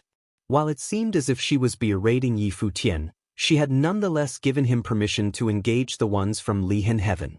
With Wang Chuan being absent, none of the students of Lihen Heaven present would have been able to take Yi Futian on. It was something that many present found amusing. Emperor Xia made Yi Futian the princess valet, which meant that Yi Futian served Xia Qingyuan. While her words seemed to be targeted at Yi Futian, many wondered if she was also voicing her displeasure at the ones from Lihen Heaven. Feng Xiao was the one who provoked with words earlier, spreading what Yi Futian said for all to hear. If that was the case, then they would have only needed to duke it out right there and then. There seemed to be no reason to refuse such a proposal. Xiao Qianhe took one look at Xia Qingyuan. It seems that the princess has made up her mind then. Well then, we shall see what Yi Futian is made of. If Yi Futian turned out to be just some crazy guy having a penchant to boast, then there would have been no need to worry. Both Emperor Xia and Xia Qingyuan would have no longer had any need for Yi Futian. Yaoshi took one good look at Yi Futian by her side. She did not know if Xia Qingyuan was clear how capable Yi Futian really was, and she had no idea how powerful Yi Futian actually was. However, she would have been able to gauge more or less if he were to fight, and she would have been able to tell what kind of an attitude Xia Qingyuan had towards Yi Futian. Yi Futian looked at Xia Qingyuan with a rather surprised look. Others may have known little, but he knew well that no one present knew what he was capable of than Xia Qingyuan. Xia Qingyuan had learned plenty from both the battle in the Imperial Mausoleum and the sacred battle fought at the Holy Ji Palace. The fog that clouded Yi Futian's mind dissipated within an instant. If Xia Qingyuan were to take his side, that meant that to a certain extent, he had Emperor Xia's consent as well. As for the Shao clan, the family the queen hailed from, there would not have been any risk of getting him into trouble, so long as he did not offend them too harshly. Yi Futian was feeling rather grateful for she did for him. While he found Xia Qingyuan's personality irksome, but that hardly mattered there, as one's stance took priority over everything else. But then again, Xia Qingyuan probably meant every single word she berated him with. If the opportunity were to present itself, he would have had no doubt that Xia Qingyuan would have wanted to beat him up real good. Yes, princess. Yi Futian bowed and stood up, appearing very polite and respectful. He was Xia Qingyuan's subordinate after all, so he had to play the part with the right attitude. There was an empty space in the banquet. While the place was by no means small, but it was apparent that it was still inadequate for having pinnacle sages fight. However, Yi Futian did not mind at all. He walked to the middle and bowed to both Old Man Shao and Queen Shao on the pedestal, saying, "Today is the day where your birthday is celebrated, Senior Shao. As a junior who was invited to the event, I naturally do not see it fit to spoil the mood of the event by fighting here. As such, I'd like to play a song here instead, a way to celebrate your birthday, Senior Shao. I shall repel the sword wills of the swordsmen of Lihen Heaven, with the tune alone." Yi Futian finished his lines and turned his eyes at the swordsmen of Lihen Heaven, saying, "Since you all, students of Lihen Heaven, claim that I was merely boasting, well then, all of you below St. Plain, feel free to come at me at once." He sat cross-legged as soon as he finished. The Guqin spirit appeared before him. He started plucking the strings without waiting for them to make a move. A tune was soon heard. The banquet turned unusually quiet after that, with only the sound of the tune in the air. Everyone turned their eyes at the silver-haired young man sitting alone, as if he was the only being worth paying attention to at the moment. There was a tinge of loneliness heard within his tune, as if he was isolated from the world. Vivid illustrations welled up in the minds of everyone within earshot. Despite being at the center of a lively crowd, he seemed isolated and completely alone. "Let's go," the leading sword saint of the Lihen Heaven students said. One figure after another appeared. Many swordsmen walked together and surrounded Yi Futian in the middle. Mo Li of Lihen Heaven sat cross-legged before Yi Futian and took out his guqin as well. Feng Shao stood by his side while all the others stood, surrounding Yi Futian and emanating sword wills. "You could make your move," Yi Futian said. One of them, who stood before Yi Futian, shot with sword wills about him as soon as Yi Futian finished talking, without any reservations. Both parties were very near each other, and compressing sword will attacks in very small vicinities would have been something extremely dangerous, as the destructive capacities of such attacks would have been formidable. The sword will rang with a high-pitched noise as it launched at Yi Futian at blazing speeds. Yi Futian plucked the strings and sent a sliver of music into the air, which surprisingly was converted into terrifying power of rules, shattering the incoming sword will. Terrifying sword aura storms whipped up within an instant. All of the mighty ones from Lihen Heaven burst with frightening sword will. A stifling pressure washed all over the banquet, turning into frightening storms. Saints acted and laid down screens of light, isolating that battlefield from the outside world. The terrifying sword aura storms were tore through the space as boundless sword will, intending to cut Yi Futian down. Yi Futian did not move, and neither did the ones from Lihan Heaven. It was only the music and the sword wills that were clashing.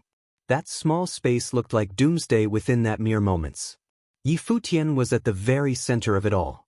However, it seemed as if he was unable to feel any of that and remained playing his tune quietly. His tune pierced through the sword aura storms and became heard outside.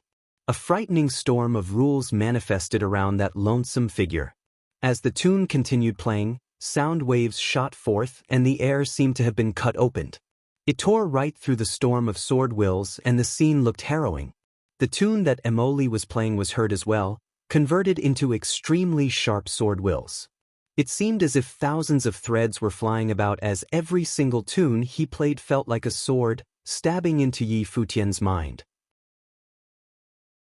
Worse still, there were still boundless sword wills heading straight for Yi Futian emanating from that storm that was cut open earlier. However, Yi Futian continued to look as if he had not felt any of it. He continued sitting where he was quietly, as if countless swords cut his body and stabbed into his spiritual will. Yi Futian, in the situation he was caught in, felt as if he would have been torn to shreds at any given moment. But then again, he remained playing his tune in silence. His tune was lonely and sad, yet it had extreme pride laced within, as if to announce to the world that even if he were to make enemies with the entire world, he would still remain as he was and his mind would remain unflinching. Yi Futian's hair billowed in the storm like swords, his clothes whooshed in the air. He emanated an aura of rules about him at that moment that none of the sword wills were able to cut. An amalgamation of starry and space rules. The saints seemed to have been able to sense the power emanating from Yi Futian. He placed absolute defense around his body, while his power of rules continued to rage while being shrouded by his tune. The mighty ones from Lihan Heaven frowned mildly and burst with even greater sword wills. Some even unleashed their life spirits. Emoli plucked the strings in a frenzy, intending to penetrate his opponent's mind using his tune, in an attempt to affect Yi Futian. However, he soon found that Yi Futian looked as if he heard nothing. The storm brought forth by Yi Futian's tune grew increasingly intense, shrouding boundless spaces. The tight space was filled with devastating space-tearing powers, making many feel threatened. A swordsman finally made a move. His body burst straight like a sword, lashing out straight for Yi Futian. One strike would have been capable of taking life and splitting space. Yi Futian remained seated quietly still and did not even bother lifting his head. The swordsman simply felt devastating lightning flashed in his mind in that moment, making him shudder at his very soul. At the same time, his body seemed to have stopped altogether. Devastating storms shrouded him and he felt intense fear. What is with the power of rules and spiritual will attack of such magnitude? It seemed as if he was totally defenseless. The people of the world claim that I'm unbridled and arrogant, yet why would I need to prove anything to the world? Yi Futian said calmly. He plucked at the strings as he finished talking. That swordsman grunted and spitted blood at that very moment as he body dropped. He was not alone. Every single swordsman of Lihan Heaven around him was being attacked by his tune at the same time. At that moment, his tune seemed to have been turned into true spiritual attacks, penetrating their will right there and then. They all suffered hallucinations right there and then, feeling as if they were being subjected to the might of the light of doomsday. That was not all. Their bodies seemed to have been frozen solid, making it almost impossible to move. I am who I am. Who below Saint Plain from Lihan Heaven is qualified to fight me? His fingers plucked the strings again as he finished his words. The people around him all grunted and spitted blood from their mouths in that very instant. The strings on Emoli's instrument snapped right there and then. His face was as white as paper. The entire space was filled only Yi Futian's music and that stifling storm. It was as if everyone was being subjected to Yi Futian's control. Who below Saint Plain from Lihan Heaven is qualified to fight me? None among the swordsmen of Lihan Heaven dared move a muscle, and none had the strength to. Yi Futian was still playing nonchalantly. However, his frenzied tune was near its end, turning quiet yet lonesome. It was as if he needed understanding from nobody, and he had nothing to prove to the world. There were naturally many who doubted him, who came from the 9 states of the lower worlds. While many great figures deemed him too abrasive and unbridled, that he was not fit to stand abreast with the geniuses who stood at the pinnacle. But then, so what? Xia Qingyuan allowed him to fight. As such, he overpowered everyone from Lihan Heaven who was not a saint, with just one song. His tune slowly came to a close as his hair billowed. He remained seated there quietly, as if he had never done anything. However, everyone present was immensely shocked. He dealt with the attacks of the swordsman with only his control of rules and his formidable constitution. Yet, at the very end when he finally attacked, lashing out with both his tune and rule attacks, no one was able to stand in his way. No one was capable of doing so. It did not matter that they were cultivators from Lihan Heaven. The result remained the same. Everyone present had their eyes on him. That one song seemed to have made them realize just how much pride that silver-haired young man from the 9 states held. It seemed that Emperor Xia had indeed made him the princess valet, due to having known of his strength and came to appreciate him because of it. When that was said, Emperor Xia's appreciation of Yi Futian seemed to have exceeded the expectations of everyone present. The permission that Xia Qingyuan gave to Yi Futian to make a move became more intriguing than it had otherwise would have been. Is this her way of telling everyone that Yi Futian belongs to her? Xiao Qianhe cast his gaze at that figure. He sensed a sharp aura emanating from Yi Futian. Yi Futian put away his Guqin spirit and stood, bowing at the pedestal before saying, "I beg your forgiveness for having interrupted the mood of the event. I shall take my leave at once."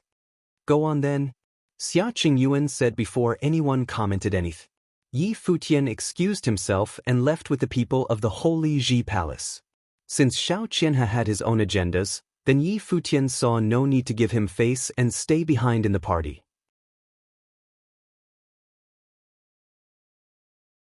Chapter 1035. The swordsmen of Lihan Heaven retreated in shambles after Yi Futian left.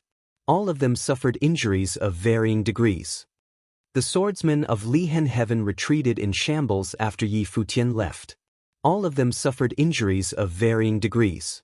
It was especially so in Feng Xiao's case, who looked extremely irritated. Yi Futian transformed his music into rules and manifested it as a large hand, pinning her on the ground right there and then, making her look really beaten up. The banquet turned eerily quiet. Everyone wore looks suggesting deep thought. Many had been able to guess that if Emperor Xia was willing to make Yi Futian a valet of Xia Qingyuan, his most doted daughter, then there must have been something about that direct subordinate from the 9 states that caught his attention. Furthermore, with the battle records of both Yi Futian and Yu Sheng added to the list, he could have possibly been ranked alongside the most cutting-edge of geniuses. That battle that just happened moments ago verified their speculations. The mighty swordsmen of Lihan Heaven had been vastly overpowered and none of them were worthy of fighting him. Their powers and his were of different orders of magnitude altogether. There was no doubt that Yi Futian was at the level of edge of pinnacle below St. Plain as well. It was entirely possible that he could have fought toe-to-toe with Wang Chuan of Lihan Heaven after all. They were wondering if such massive loss of face in Lihan Heaven's part would have been enough to prompt Wang Chuan to descend from the 33rd layer of heaven of Lihan Heaven, visiting Yi Futian at his cottage personally. Xianyuan Ao, Gong Sun Zhong, Qin Bai and the others watched Yi Futian leave. All of them came to have some level of respect shown in their eyes. There were probably a handful of such opponents to be found in even all of the upper worlds, so much so that they probably existed only in single digits. Yao Shi's eyes glittered. That tune from the silver-haired young man had been stunning, as if to declare that even if he were to not budge for even an inch, he would have been able to tear through the swordsmen of Lihan Heaven regardless. No one below St. Plain from Lihan Heaven would have been qualified to fight him. The only who was deemed qualified was probably Wang Chuan. She turned her eyes and looked at Xia Qingyuan. Her smile was indeed alluring. From what was seen, while Xia Qingyuan behaved coldly towards Yi Futian, she was nonetheless helping him out actually. One who was valued by His Majesty has indeed been of exceptional talent, and one who has quite an attitude to boot as well. A voice was heard breaking the silence of the banquet.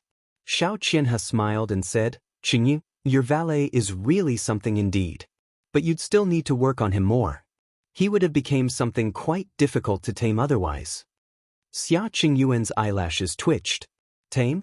She never actually had any thoughts about taming Yi Futian. However, since Xiao Qianhe put it that way, she nonetheless nodded and said, "My father made him my valet precisely. He knew what Yi Futian is like.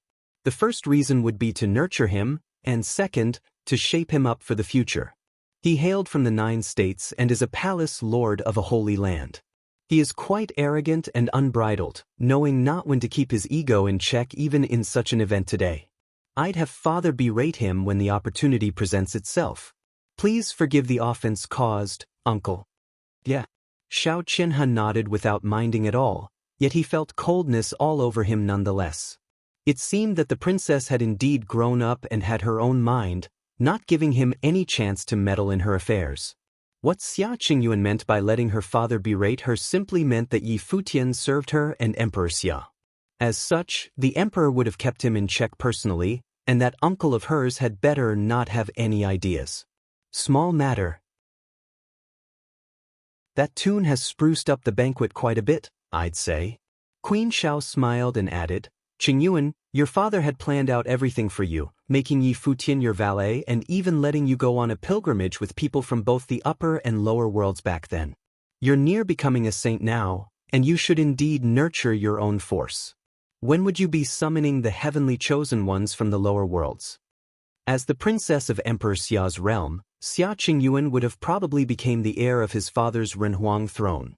As such, she naturally needed to nurture her own force, and she needed the best of the best, as only those people would have been able to keep up with her and be useful to her.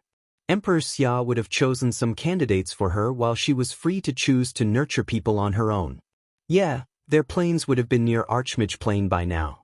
I'm already considering summoning them up to the upper worlds to train, and have them achieve sainthood in the upper worlds. Xia Qingyuan nodded. Not just the ones from the lower worlds. If there are any geniuses of the upper worlds that you came to value, you could inform your father as well. But then again, I'm sure you have your ideas, so I won't tell you how to go about it. Queen Xiao smiled and continued, "But regarding your marriage in the future, I'd really like to do something for you as your mother." "What are you thinking, mother?" Xia Qingyuan asked indifferently. She had yet to reach Saint Plain and as such, she had no mind for love affairs. "Well, you're right. Make sure you make the right decision in the future. I wonder who in Emperor Xia's realm would have made a good match for you. But then again, you'd venture out yourself one day to the 3,000 realms of the Great Path. There'd be many top-notch figures out there." Old man Xiao smiled and added. The few of them talked in discreet voices, as all of that were matters within the family after all. The others did not see their conversation as such, however. All of them listened intently, picking up the conversation despite the minuscule volume. Many came to have their own thoughts about things. The princess' future marriage would have definitely become more than an affair of their own family. It would have become something massive that would have affected all of Emperor Xia's realm after all. Many top-notch figures in the upper worlds harbored such thoughts, but they kept such thoughts to themselves. No one dared to let others know such thoughts out in the open. Xia Qingyuan's talents were known to be peerless in all of Emperor Xia's realm, and at the moment, few were capable of speculated who would have been worthy of becoming her future spouse. Gong Sunzhong of Divine Cloud Valley turned her eyes onto the proud and cold silhouette on the pedestal. As the most core students of Divine Cloud Valley, it would have definitely not been his first time meeting Xia Qingyuan. He met her many times before and he felt stunned in every single one of the meetings. He wondered himself as well, what kind of a man would have been deemed worthy of her hand in marriage. While he was of excellent talent himself and was the #1 figure below Saint Plain in Divine Cloud Valley, being rather renowned in Emperor Xia's realm as well, but he would have lost his shine before Xia Qingyuan nonetheless. However, he strived to work hard and keep up with her, as that was the only girl that piqued his interests in that kind of way. While Yaoshi of Yaotai Divine Palace was stunningly beautiful and had looks that would have made cities fall, he remained unmoved at all. The second master of Divine Cloud Valley, Gong Sun Jing, who stood by his side, took one look at Gong Sun Zhong and spoke to him telepathically. "I'd have your grandfather make a request to Emperor Xia to let you train with the princess. It'd be up to you if you'd be able to seize the opportunity or not." Gong Sun Zhong took one look at his father and said nothing. The banquet continued, and the ones from Li Hen Heaven found some reasons to excuse themselves. Everyone knew what was going on and did not say much. Emowen of Tianji Pavilion stayed at his seat silently throughout the whole time, watching the attendees. He found it rather amusing that many of those who were present had their own thoughts, and most of the thoughts surrounded Xia Qingyan, the most renowned genius of a woman in all of Emperor Xia's realm. Things would have turned more interesting in the future in Emperor Xia's realm. However, none who were present had probably speculated that history would have moved in a totally different direction instead. And all of that had nothing to do with Yi Futian at the moment. He would have been able to train in peace after he returned. The battle at the Shao clan's banquet spread like wildfire.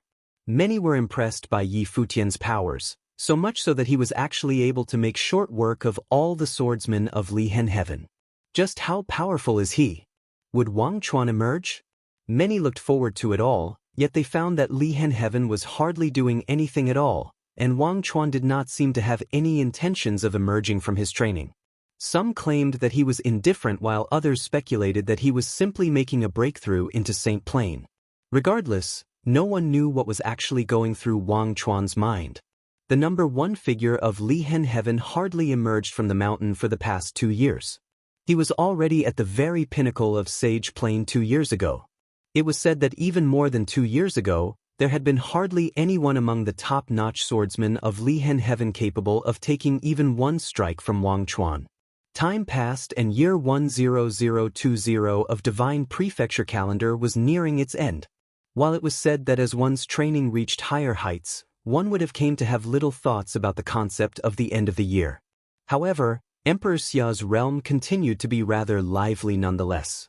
Countless forces busied themselves, and many were about to inspect the progress of their younger generations for the past year. Yi Futian did not enter the palace to serve the princess, and Wang Chuan did not emerge as well. Emperor Xia's palace remained standing at the top of Cloud Peak, symbolizing its power and prestige.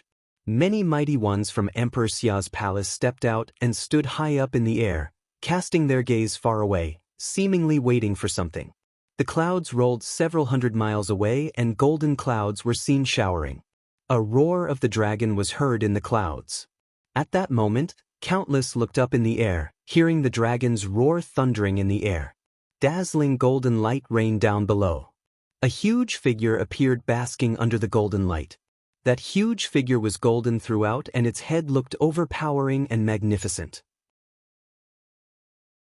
5 claws were seen at its abdomen, with lengths reaching over 1,000 meters. It was none other than the golden dragon. The hearts of many shuddered. One golden dragon after another emerged and filled with divine might. Those were saintly might, and they were sacred beasts capable of taking human form. Yet at that moment, there were actually 18 divine dragons pulling a carriage, blocking out the sky and looking magnificent. Who are they? The hearts of some raced. Which force in Emperor Xia's realm dared to emerge with such a magnificent entourage? Not even Emperor Xia and Xia Qingyuan would have put up such a massive display going out, no? Images of true dragons were carved on the huge golden carriage, looking extremely extravagant, and there was an enormous golden character on it saying, Li, Emperor Li's realm. The hearts of many continued to race. Such an entourage could have only been of the neighboring Emperor Li's realm, which was right next to Emperor Xia's realm. Emperor Li established the Dali dynasty and ruled all of the lower and upper worlds of his. His power was magnificent, and he held stricter control over his realm, compared to Emperor Xia was his. What's with the mighty ones from Emperor Li's realm doing with such a huge entourage, and heading straight for Emperor Xia's palace? Let's head to Emperor Xia's palace. The hearts of many remained racing as they followed the golden dragons, heading towards Emperor Xia's palace. The massive groups of mighty ones gathered as they headed for the palace, standing tall in the sky. Powerful saints stood guard outside the palace, blocking the golden dragon's way. Their extremely overpowering divine might shrouded the place. They were in Emperor Xia's realm after all. They needed to follow the rules and customs even if the visitor was none other than Emperor Li himself. The golden carriage descended and one figure after another emerged from within. The one taking the lead was a figure who was clad in golden, extravagant clothing and had mighty ones by his side. That young leader bowed in Emperor Xia's palace's direction shortly after. A voice was heard somewhere near him saying, "Li Yao, Crown Prince of Emperor Li's realm, has come to pay a visit to Emperor Xia." The palace stayed silent for a brief moment before a voice was heard. "Permitted to pass." The voice was heard everywhere. Li Yao and the mighty ones from Emperor Li's realm stepped into Emperor Xia's palace shortly after. News quickly spread that Li Yao, Crown Prince of Emperor Li's realm, came to ask for the hand of the princess of Emperor Xia's realm, Xia Qingyuan. The news of the marriage proposal came as a great shock.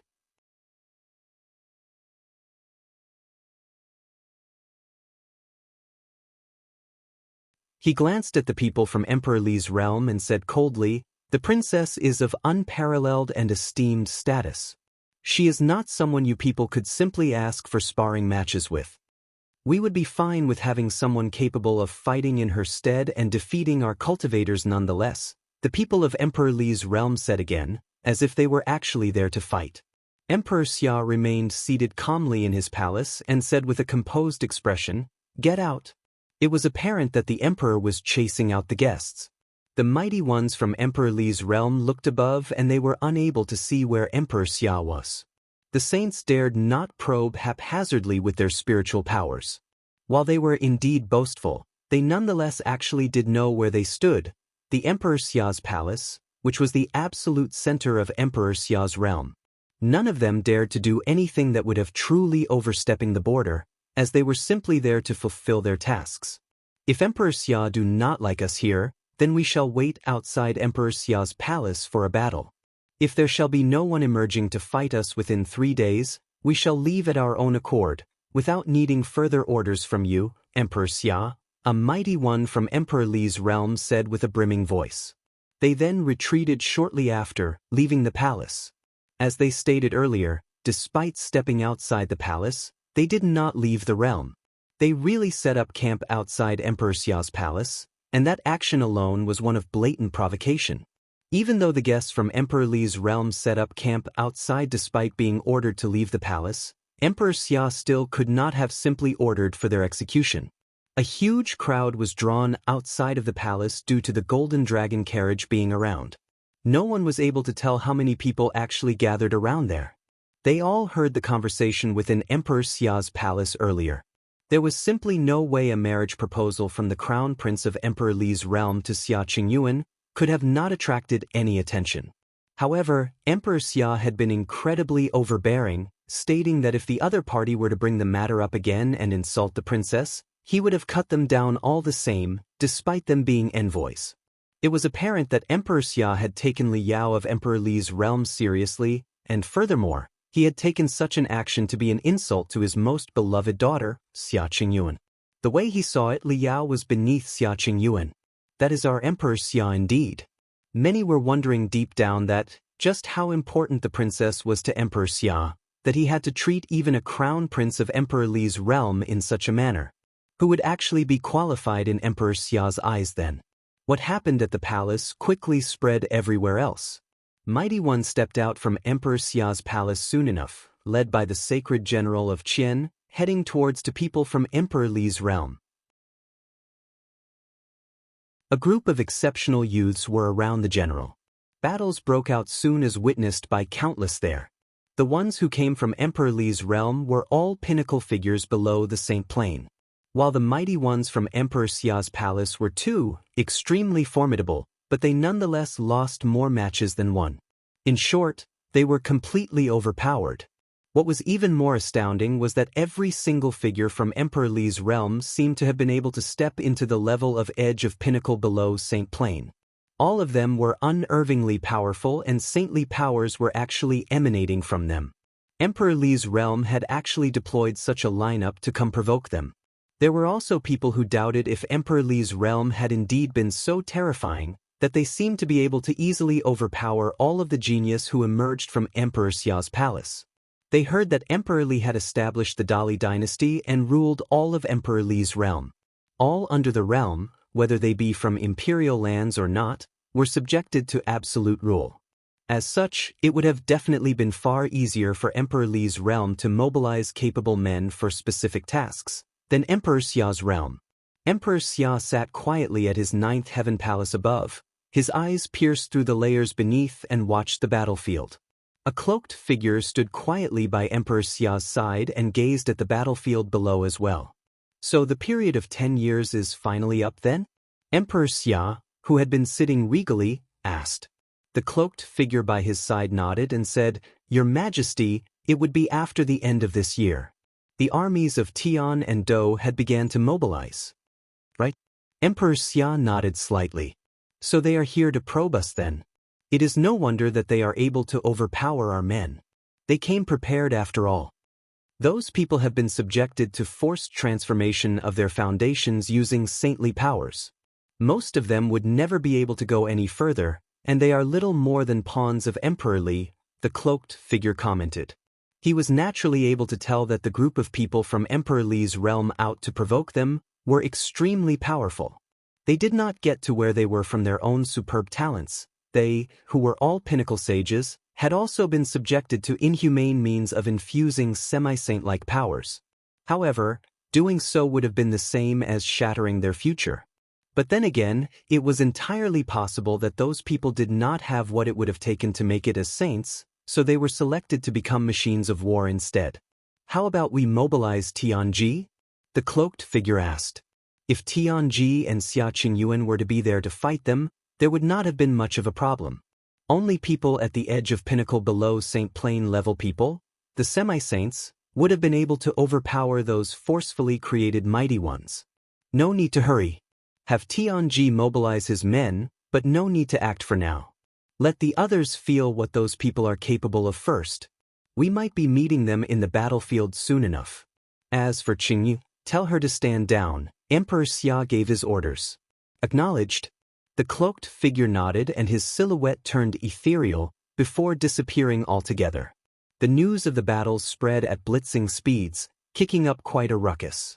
It was especially so with the top-notch forces, as they were the first to catch wind of the news. Many mighty ones made their move, heading towards Emperor Xia's palace. The battles outside Emperor Xia's palace continued for days. The cultivators from Emperor Li's realm continued to have the absolute edge and overpowered the sages from Emperor Xia's realm by a considerable margin. Countless were stunned at the strength of the cultivators from Emperor Li's realm.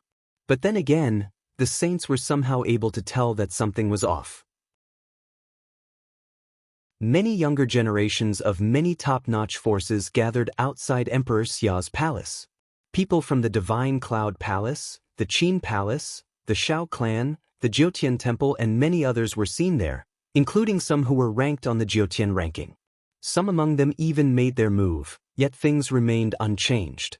Most from Emperor Xia's realm continued to be overpowered, and only a handful had been able to win. Those top-notch figures kept their hands to themselves.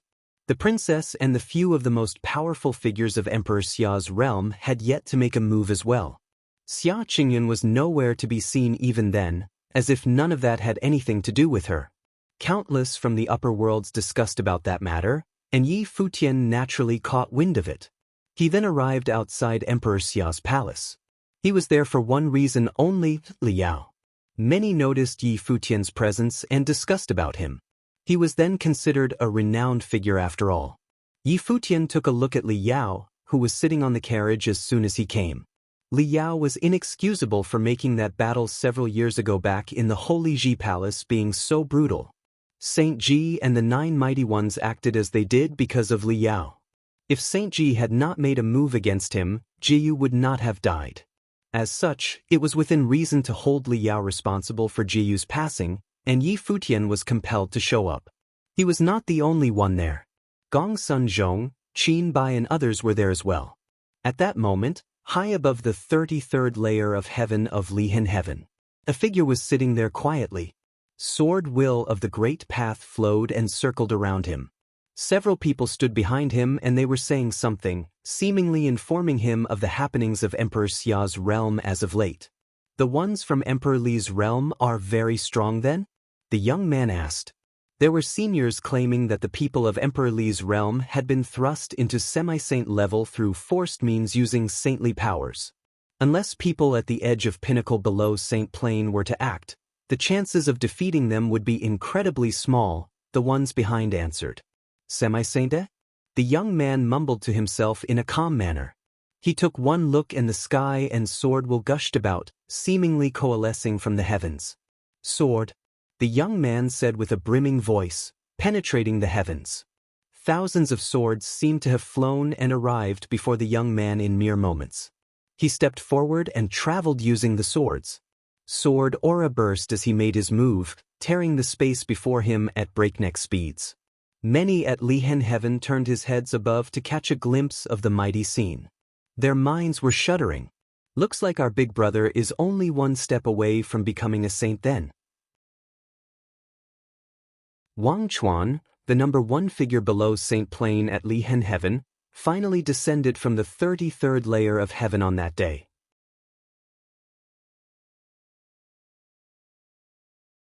Chapter 1037. Things were at all-time high and mighty ones flocked outside Emperor Xia's palace. Things were at all-time high and mighty ones flocked outside Emperor Xia's palace. People were seen everywhere at a corner of the vast space. Two people were seen fighting at the center of the crowd. The mighty one from Emperor Li's realm threw a punch and terrifyingly devastating lightning was seen coiled around his fist, as if concealing the power of the great path with. That punch struck its target, making the person on the receiving feel as if their body was tearing apart from within. Every single one of his internal organs seemed to have been ruptured as he was sent flying, spitting blood as he crashed to the ground.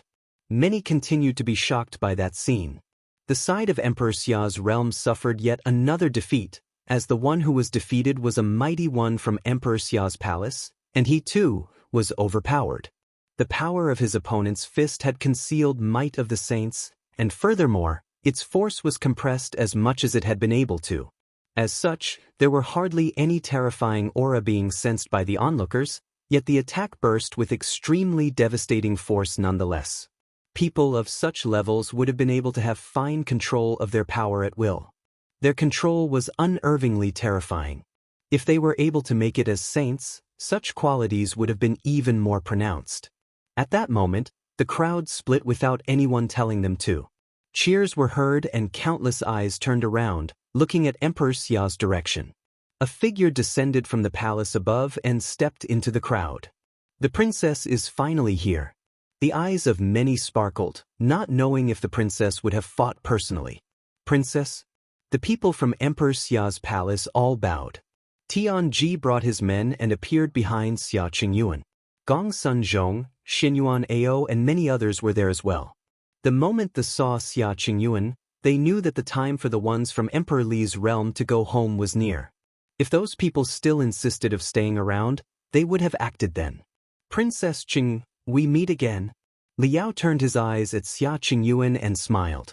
Xia Qingyuan is indeed stunningly perfect. What a waste for her to be dressed in men's clothing indeed. If she were to be clad in phoenix robes, her stunning looks would have enabled her to charm kingdoms. That, coupled with her cold yet elegant bearing as the princess, would have made her unmistakably charming. It was quite a pity he would never have had any chances to get near such a woman. Emperor Xia would have definitely killed him if he dared. The upcoming battle shall be one fought to the death. Do you intend to continue or get lost? Xia Qingyuan eyed Liao and asked. We have yet to see what Princess Qingyan is capable of, so we shall naturally continue, Liao replied calmly. Tianji, Xia Qingyuan called. Yes, princess. A towering figure was seen stepping out from her side. He seemed to have been able to shake the ground with every step he took. Futian took a look at that figure, whom he recognized. It was the man who stopped him when he was at Emperor Xia's palace, requesting to see Xia Qingyuan. Tianji. Many around them looked on with anticipation. He was Tianji, the son of the leader and the number one figure of the 8 sacred generals. He had superb talents, and acknowledging the merits and efforts of his father, Emperor Xia allowed him to train in Emperor Xia's palace. Despite being little more than a guard, but that was only because of the limit of his plane. Tianji was destined to walk the same path as his father, becoming a sacred general serving Emperor Xia directly. As to whether he could have succeeded his father to become the next sacred general of Tian, that would have up to the extent of his powers and how far he would have been able to go in the future. Tianji walked. Unmatched pressure swept all over the place as he stomped the ground. The mighty one from Emperor Li's realm who fought before walked as well.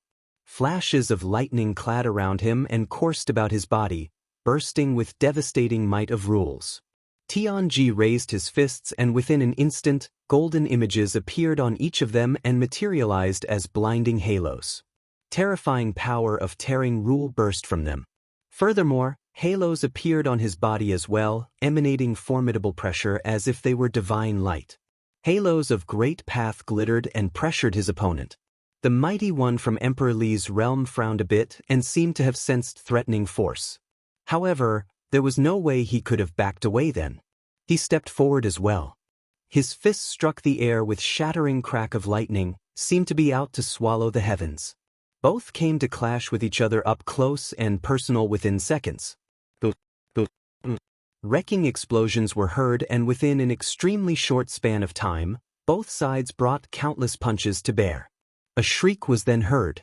The mighty one from Emperor Li's realm had his arms turned bloody and gory, before his internal organs exploded from the relentless attacks.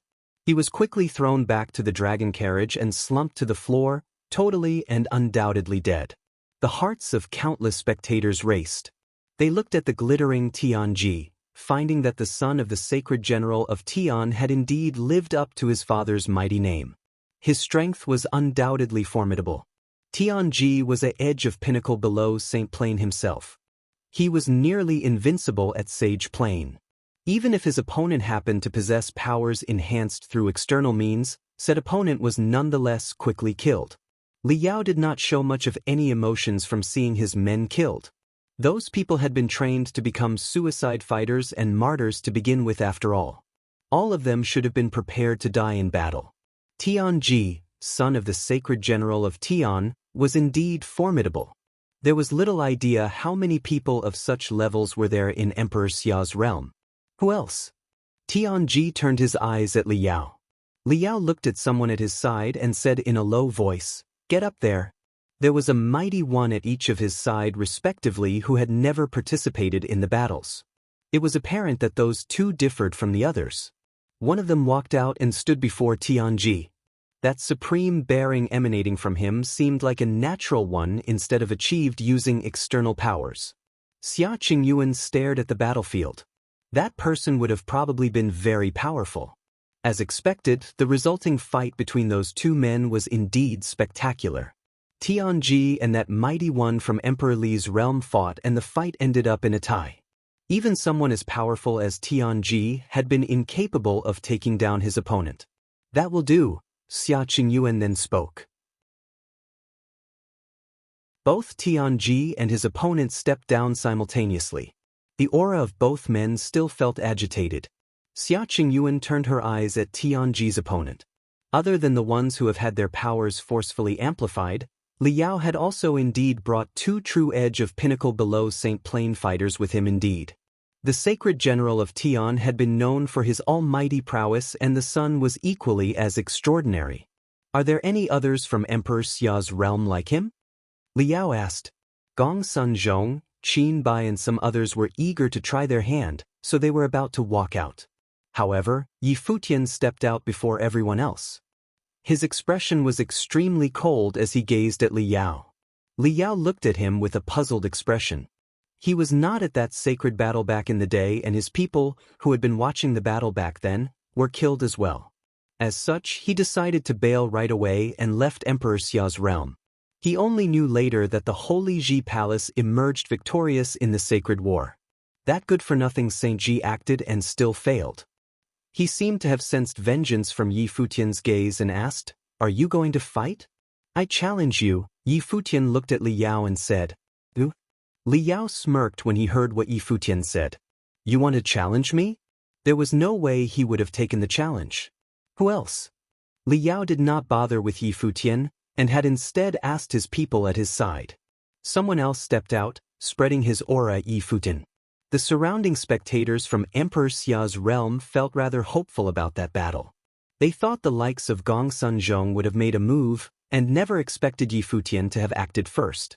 Furthermore, Yi Futian intended to challenge Li Yao. However, given that they were at Emperor Xia's realm, there was no way Li Yao would have simply agreed to fight.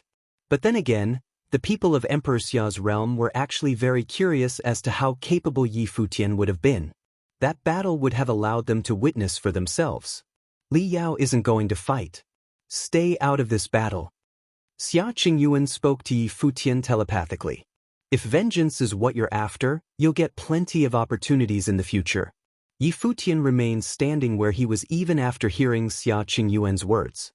He gazed at Li Yao and asked, So you took Saint Ji's son away then? I don't know what you're talking about. Li Yao naturally would not have admitted. While Emperor Xia would have definitely found out that he was present when the Sacred War of the Nine State took place, but he never participated directly. There was no way he would have been stupid enough to just own up to the accusation of him inciting a lord of Emperor Xia's holy lands to revolt, when he was right in front of Emperor Xia's palace. You would be in their place soon enough. Yi Futian turned around and left after leaving a line behind. There would have definitely been reasons for Xia Qingyuan to tell him to stay out of that battle. Many were feeling puzzled as to what Yi Futian meant with that line. So, that's it? Gong Sunzhong then walked out next, fighting the one who emerged from the other side. Like how it was with Tianji, he too killed his opponent. Qin Bai, Xinyuan Ao and a few others killed one of the other side each, letting everyone witness what did it mean to be called edge of pinnacle below Saint Plain. Other than the two sages right beside Li Yao, the number of other mighty ones continued to dwindle. So you really are not going to spar then, Princess Qingyin? Li Yao continued to ask, seemingly still wanted to have Xia Qingyuan fight. Xia Qingyuan did not answer. Li Yao then smiled and said, Well, if that is the case, we shall take our leave. He was able to more or less tell what the top-notch figures from Emperor Xia's realm were like in terms of powers. So they're finally leaving then? Many asked themselves deep down. While the supposed enemy had been sent home, but the battles actually ended with Emperor Xia's realm being on the losing side as a whole nonetheless. However, Sword Will whipped about in the air at that moment, seemingly announcing the arrival of someone. Countless looked up and found out to their shock that swords rained down straight from the air ceaselessly. Wang Chuan of Lihan Heaven, here to spar with the people of Emperor Xia's realm. Voice of the Great Path seemed to be heard from above. Sword aura blocked out the sky and countless witnessed a figure arrived, riding on thousands of swords. Wang Chuan, an edge of pinnacle below Saint Plain from Lihan Heaven. Such unparalleled bearing. Many felt their minds shuddering in awe. It only merely an instant for the swords to arrive and one mighty one after another before Li Yao stepped out, taking on the opponent who showed from the other side with sheer numbers. Wang Chuan, however, commanded the swords to coalesce into one entity. He himself seemed like the master of the swords. Celestial sword techniques seemed to brought forth as he launched himself at all others before him. One mighty one after another roared as their bodies burst with power. Their aura was cranked to the maximum, intending to take that one sword entity head-on. That sword, however, pierced through the air and straight into their minds. One strike was all it took to tear them apart. With only a light tearing sound, one of the incoming mighty one was unable to hold on and spitted blood. He dropped to the ground right away as his spiritual will was cut down right there and then. One sword to cut it all. Wang Chuan's sword will pierce the bodies of all before him. All of them dropped while spitting blood. Their auras dropping at alarming rates. Heretical tricks unworthy of the higher circles, Wang Chuan commented plainly. His finger pointed downward as soon as he was done talking. All before him were penetrated by his swords in that one instant, ended up dead right there and then. Li Yao's eyes were frozen in place and the other two by his sides looked troubled. The hearts of those from Emperor Xia's realm raced. Yi Futian provoked Li Hen Heaven back then, and Wang Chuan never bothered looking for him. However, he was absolutely stunning as he descended from the 33rd layer of heaven and cut down the mighty ones from Emperor Li's realm. Wang Chuan was truly the number one figure below Saint Plain in Emperor Xia's realm.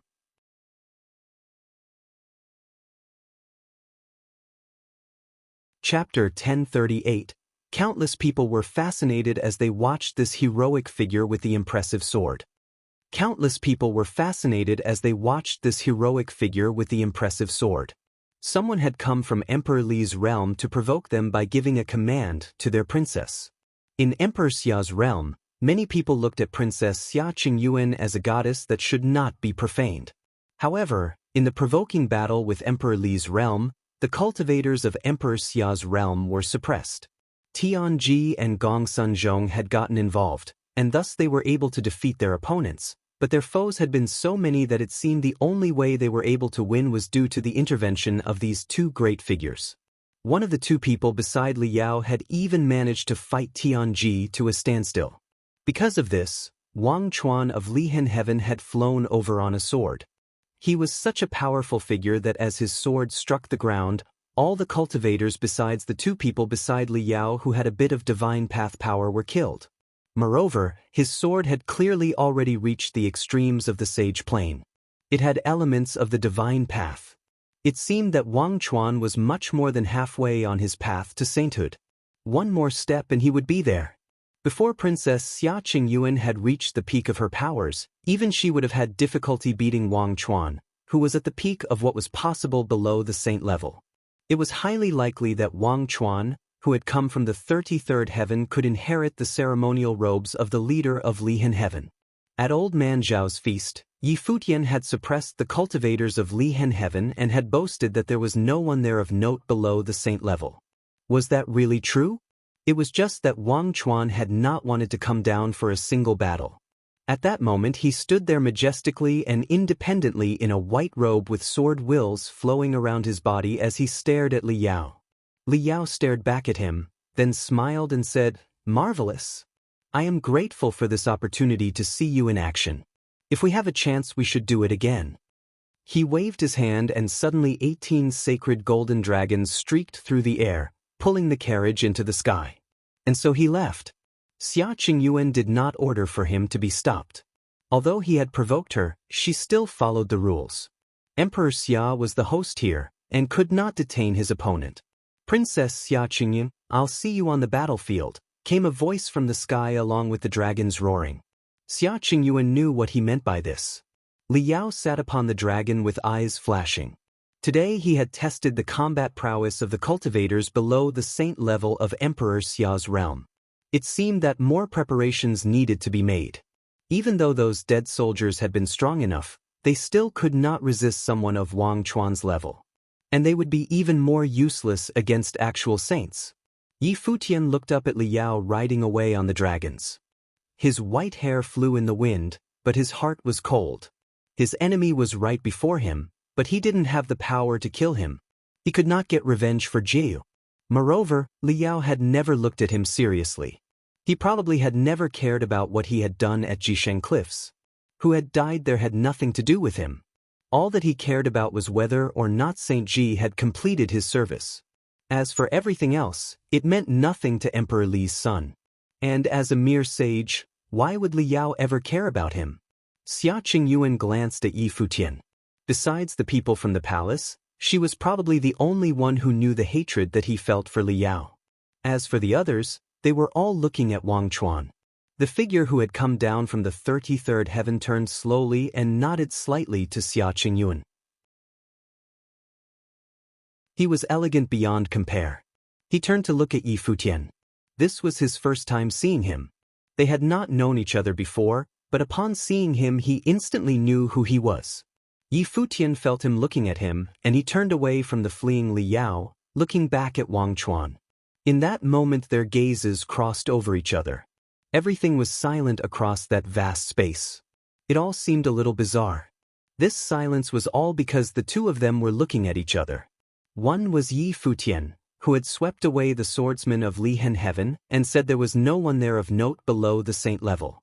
The other was the best cultivator of Lihan heaven, Wang Chuan, who had come down from the 33rd heaven and killed the cultivators of Emperor Li's realm.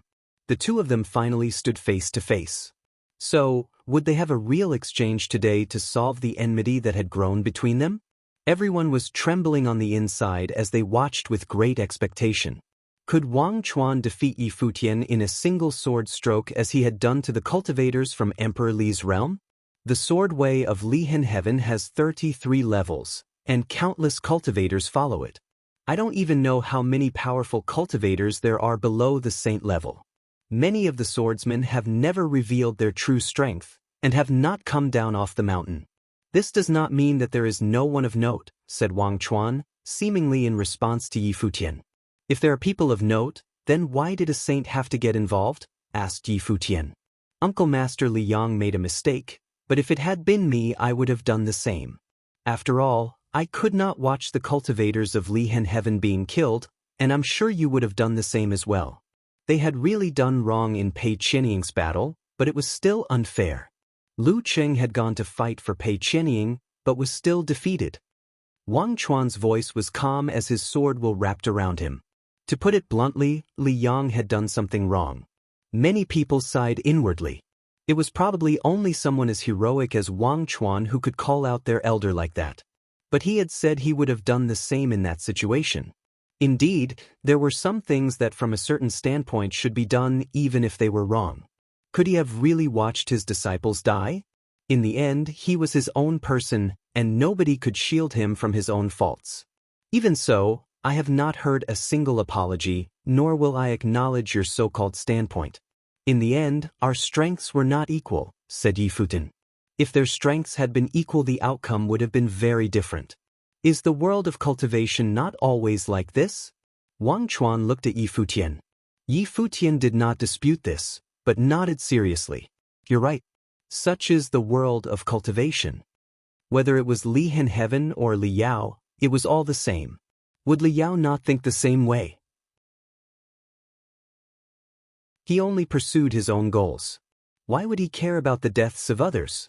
I heard that the enmity between you and Pei Qianying stemmed from Yi Wuchen, and that was why you fought your way up the sky stairwell and to the 9th layer of heaven.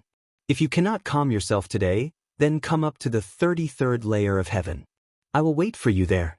If you can fight your way through 33 layers of heaven, that will prove that you are right. When Wang Chuan was finished speaking, the sword will float around him, and he turned into a brilliant light sword and sped away. But the words he left behind made everyone's hearts beat faster. He had not fought Yi Futian, but would wait for him on the 33rd layer of heaven. Yi Futian had said there was no one of note below the saint level in Lihan heaven. If he could fight his way to the 33rd layer of heaven, that would prove his words. But that was Lihan heaven, not Jiutian temple. Would Yi Futian dare to go? Yi Futian looked up into that figure that had turned into a sword and said, In 7 days it will be the new year. I will see you then, Lihan heaven. Now, the 10,020th year of the divine prefecture calendar was coming to an end. In 7 days it would be the first day of the 10,021st year, and on that day he would go to Lihan heaven. He had agreed to do so, so he would go. I will wait for you, came Wang Chuan's voice from the sky, making everyone's hearts beat wildly. Yi Futian really wanted to go to Lihan heaven. He was truly insane. Gu Mu was also there that day, watching Yi Futian. In the past, Yi Futian had fought his way to the 9th layer of heaven, and he had personally witnessed him crush Pei Qianying. But no matter how powerful those at Jiutian Temple had been, the people on the 33 layers of Lihan heaven were stronger. Many of the top figures from Jiutian Temple were there. As for Wang Chuan, he was at the limits of what could be achieved below the saint level. He did not need to go to Jiutian Temple to prove his power. It would be nearly impossible for Yi Futian to fight his way to the 33rd layer of heaven. And even if he could, judging by Wang Chuan's performance with his sword here today, he was only a half step away from sainthood. Could Yi Futian really defeat him? Everyone had a feeling of great anticipation. Emperor Xia's realm had proposed a marriage alliance with the princess. Wang Chuan had killed his foes with a single sword stroke, and Yi Futian had declared his intention to go to Lihan heaven. The end of that year could truly be called shocking. Xia Qingyuan looked at Yi Futian as well. His answer had been firm. He really was going to Lihan heaven. She swept her gaze over everyone and said, "In 7 days, I will go as a witness." On saying this, she turned and left, returning to Emperor Xia's palace. But her words left everybody stunned. Xia Qingyuan would personally go to witness the battle. Was this also for the purpose of protecting Yi Futian? After all, they were going to Lihan heaven. If Xia Qingyuan was there, no one would dare do anything underhanded. Of course, since Wang Chuan had made a promise and invited Yi Futian to Lihan heaven, it was not likely that anyone would try anything underhanded. Many people sighed. On the first day of the next year there would be a great performance by some magnificent actors. The crowd dispersed, including Yi Futian. The news spread with frightening speed. After all, the people from Emperor Li's realm coming had already caused a huge sensation, and so many people were gathered together. That had been followed by the agreement between Yi Futian and Wang Chuan. How could this not ignite everyone's emotions instantly? This was the first time that a great stir had been caused in Emperor Xia's realm by 2 juniors. There had never been so many people paying so much attention to 2 junior sages before. And moreover, Xia Qingyuan was going to watch. This was destined to be a year of unsettlement. Everyone felt that the 7 days passed very slowly, and they could not wait for them to pass by.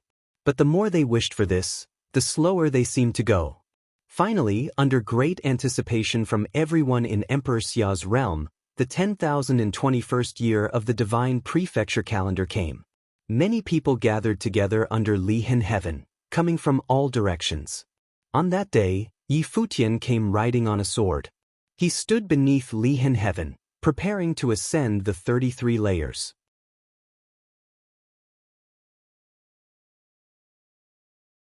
Chapter 1039. Countless cultivators were gathered together below Lihan heaven. Many people from the top forces had come as well. Countless cultivators were gathered together below Lihan heaven. Many people from the top forces had come as well. Everyone's gaze fell upon Yi Futian. Yi Futian and those with him descended from the sword and looked up, then started forward. Everyone looked on in amazement. There were 5 people coming forward. Besides Yi Futian, there was Yu Xing, Yi Wuchen, Shui Ke, and Zui Qianqiu. Yi Wuchen and the other 3 must be the ones that Lihan heaven had surrounded and tried to kill, said someone in the crowd. Ah, that must be it. After Yu Xing arrived, the sword saint of Liang struck out, and after but a single sword stroke Yu Xing was covered in blood. Once someone had brought up the reason that this bitterness had started, many people suddenly understood. Yi Futian was bringing them up to Lihan heaven to rid them of their enmity. Up in the air there was a blue phoenix riding the wind with a stunning figure standing atop it. It was Princess Xia Qingyuan, who had come to witness the battle. Having here there would ensure that no saints interfered as Yi Futian ascended the 33 levels of heaven. Yi Futian and the others stepped forward onto the staircase and entered Lihan heaven. The village saint and the others waited below. With Xia Qingyuan there, they did not need to worry about Yi Futian's safety, so it was best that they wait for his return there. Each of the 33 levels of Lihan heaven had many cultivators, richly decorated jade palaces. It was towering and majestic. Step by step, Yi Futian and the others ascended to the first level of Lihan heaven under everyone's gaze. A group of cultivators appeared before them, all of them on the sage plane. There were only 5 people in front of them, but their eyes were still serious. It was said that Yi Futian had wounded many cultivators at Old Man Zhao's feast with a single pluck of his guqin, including Feng Shao and Mo Li. They were not equal to this kind of power. But since he had come, they could not just huddle up in the corner. They stood there gripping their swords, with sword wills flowing around them. But at that moment, Yi Wuchen, Su Ke and Zui Qianqiu stepped forward as fast as lightning. Yu Sheng followed behind them, and Yi Futian came last. Lihan heaven was the primary holy land for swordsmanship in Emperor Xia's realm. Where else could be a better place for training with their swords? In the past, Lu Chen of Lihan heaven and his men had cornered Yi Wuchen and the others. After they had been defeated by Yu Sheng, their saint had gotten involved. Today, they were going to give the cultivators of Lihan heaven a taste of their own medicine.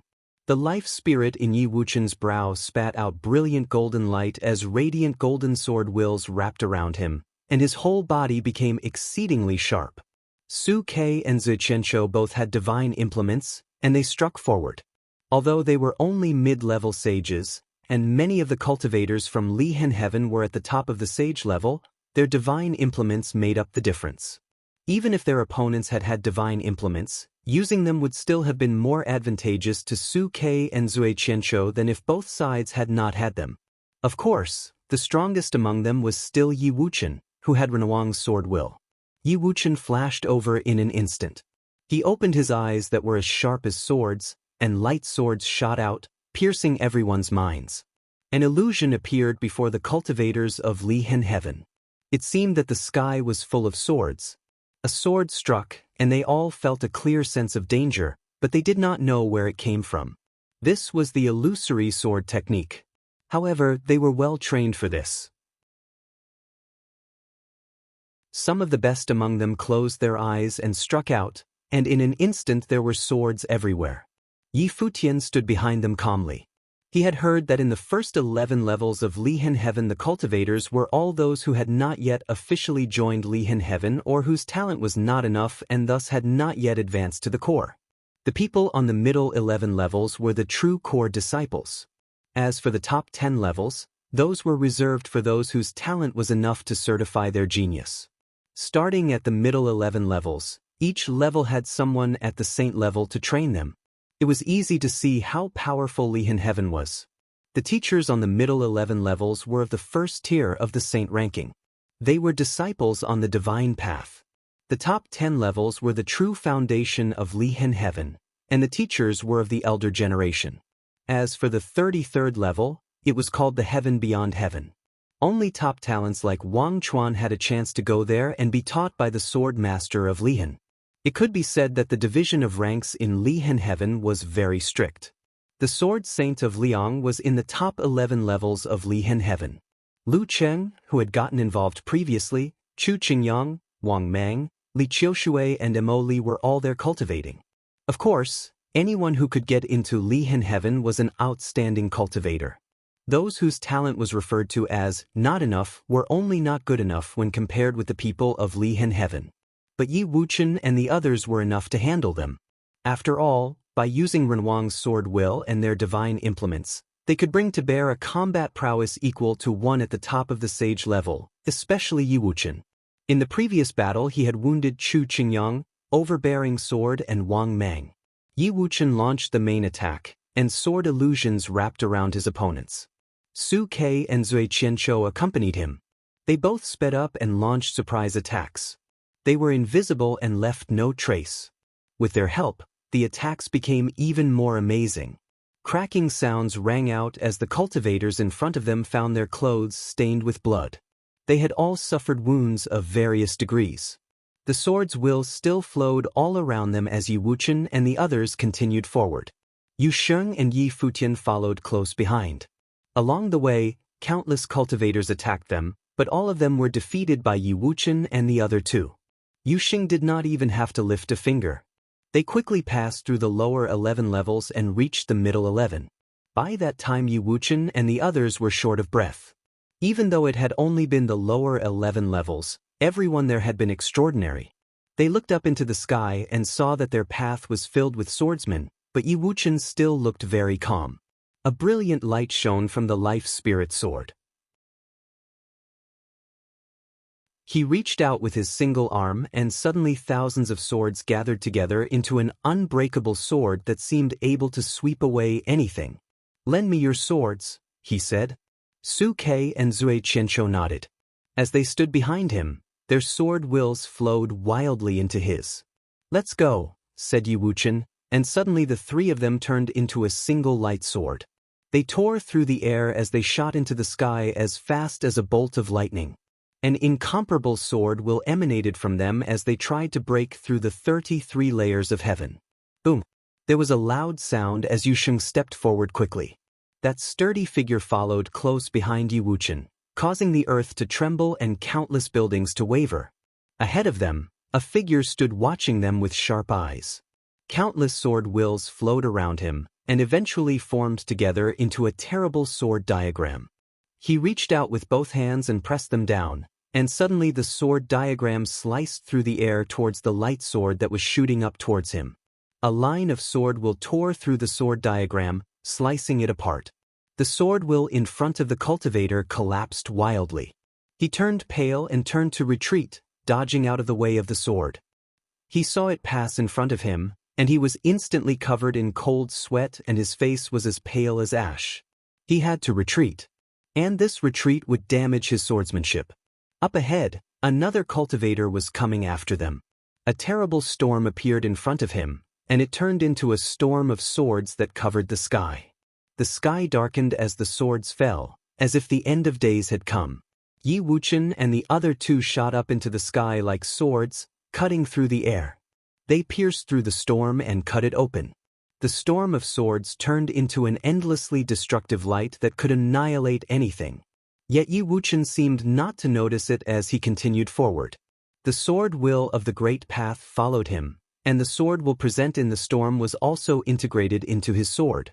The swordsman paled as the sword sliced through the air.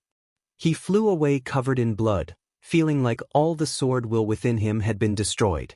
If Yi Wuchen had let his sword will explode, he would have been a dead man. The group continued forward. They wanted to pierce through the 33 layers of heaven.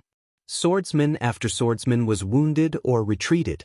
Many people watched them from below. From down there they could faintly feel the invincible sword will. And of course there was an incomparably powerful figure following behind them. At that moment there was no sword will on the 33rd layer of heaven. It seemed as if there was only one person in the entire world. He sat there with his single eye closed, as if he had entered into a state of emptiness. This was Wang Chuan. A figure appeared in a palace across from him and stood at the edge of it. He stood there casually. He gave off no aura, but he wielded a sword that could pierce the heavens and the earth. The foremost swordsman in Emperor Xia's realm, the sword master of Lihan, had returned from his cultivation. "Why did you ask him to come here to fight?" he asked. The 33rd layer of Lihan heaven is also known as the heaven beyond heaven. You once said that there are men beyond men, and heavens beyond heavens. The swordsmen of Lihan heaven say that I am unequaled, but my swordsmanship is impure. I need someone to break me out of my habits, said Wang Chuan. Do you seek victory or defeat? Asked the swordmaster of Lihan. Neither.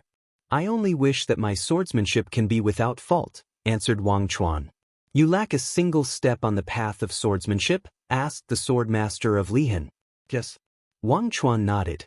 You have invited someone to Lihan heaven to fight before the eyes of all the world to prove your determination and seek defeat to prove your lack of flaws. If you can break through your limitations and achieve success through defeat, then you will surely be the foremost swordsman of Lihan heaven. The swordmaster of Lihan spoke calmly and without surprise as he quietly watched his disciple kneeling before him.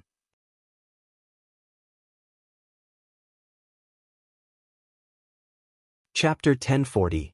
At the 11th heaven of Lihan heaven, Yi Wuchen moved forward with great momentum. The swordsmen of Lihan heaven who were in front of him were all wounded and retreated. At the 11th heaven of Lihan heaven, Yi Wuchen moved forward with great momentum. The swordsmen of Lihan heaven who were in front of him were all wounded and retreated. At this time, some of the sacred elders of Lihan heaven stood next to the battlefield and observed what was happening inside, and their hearts were slightly disturbed. They did not think that Yi Futian's group of 5 came to challenge Lihan heaven. So far, only Yi Wuchen was making the moves. The 2 strongest people, Yi Futian and Yu Sheng, had not yet fought, and Yu Sheng followed Yi Wuchen closely. As for Yi Futian, he walked alone in the back as if taking a leisurely walk outside, relaxing. As if the 33rd layer of heaven of Lihan heaven meant no threat to him at all. They are about to break the 11th heaven. Looking at the Radiance sword opened a path that would go straight to the 33rd layer of heaven. Even just Yi Wuchen alone had a sword way superior to countless swordsmen of Lihan heaven. Soon Yi Wuchen set foot onto the 11th heaven, and it was also the place where the real geniuses of Lihan heaven gathered. In this 11th heaven, there were elite cultivators of sword way from Lihan heaven. Since Yi Futian's group of 5 set foot onto Lihan heaven, until now not much time had passed before they had crossed the 11th heaven, and Yi Wuchen only had one sword. At this point, the sword stopped, the forward-moving sword will finally dissipated, and Yi Wuchen's group of 3 stood there, still surrounded by infinite sword will. They looked up and forward, then continued moving forward. It seemed that they intended to take the momentum and get to the highest layer of heaven. Yu Sheng still followed closely behind, with Yi Futian taking up the rear. Until now, Yi Futian and Yu Sheng still had not made a move. There were even fewer people who were on the 11th heaven. When they looked up, they saw a line of figures that lined up straight from bottom to top. In each heaven there were just a few people, but everyone was of the existence at the peak of the sage plane. At this time, there was a swordsman standing in front of Yi Wuchen and the others, standing in the void above them, surrounded by sword will, his life spirit blooming, and above his head there was now a sword diagram, shining downward. The light fell on Yi Wuchen and the others. From there, an astonishing atmosphere of sword wei atmosphere faintly permeated the outside. At this moment, the sword chi vaporized into rain. The sword diagram was growing bigger and bigger, covering the void. Endless sword will was falling down from the sword diagram, with extremely fast speed, without any rules or restraints. These sword will were dropping with craze, completely drowning the area beneath the sky. Yi Wuchen and the others stood below, like standing in the rain, only that this was a rain of swords. Pissed. Around the eyebrow chakra of the sword spirit rushed out, and an even more dazzling sword will shrouded his body, as if once again entering into the state of the last battle when he was assassinated. He stood there as if he had transformed into sword wei, completely in charge of the great path of the sword, infinite sword will between heaven and earth gathered together, centering on Yi Wuchen body. In the void, as the sword rain fell, Su Kei and Zui Qianqiu were resisting and dodging, but Yi Wuchen still did not move. The sword rain fell on him, but did not harm him at all, even melting into the sword will that surrounded his body. An even more beautiful sword light swept out from his body, as if he reigned supreme in the sword wei. Wuchen's comprehension of the Renhuang sword will is even deeper, Yi Futian thought to himself. It had been some time since the last battle, so it was normal that Wuchen's power had increased and improved. But the power he now comprehended was the Renhuang sword will, just a shred of improvement translated into considerable increase in combative power. Above the sky, the swordsman of Lihan heaven frowned, and felt a sense of danger. Then he saw that Yi Wuchen moved. His whole person seemed to be turning into sword wei and integrated with it in one, not at all within the possibility of someone in the sage plane. But the one-armed figure that bathed in radiant glory, at this time gave that feeling to the swordsman of Lihan heaven. The white garment was bright as snow, and he moved directly toward the sword diagram, and the one arm lifted, pointing to the void. But at this moment, brilliant light poured over the sword diagram above, but Yi Wuchen seemed to be unaware of it. Just like the last time, his one finger pointed to the sky, and suddenly there was a sword light between heaven and earth, directly tearing and opening, smashing toward the sword.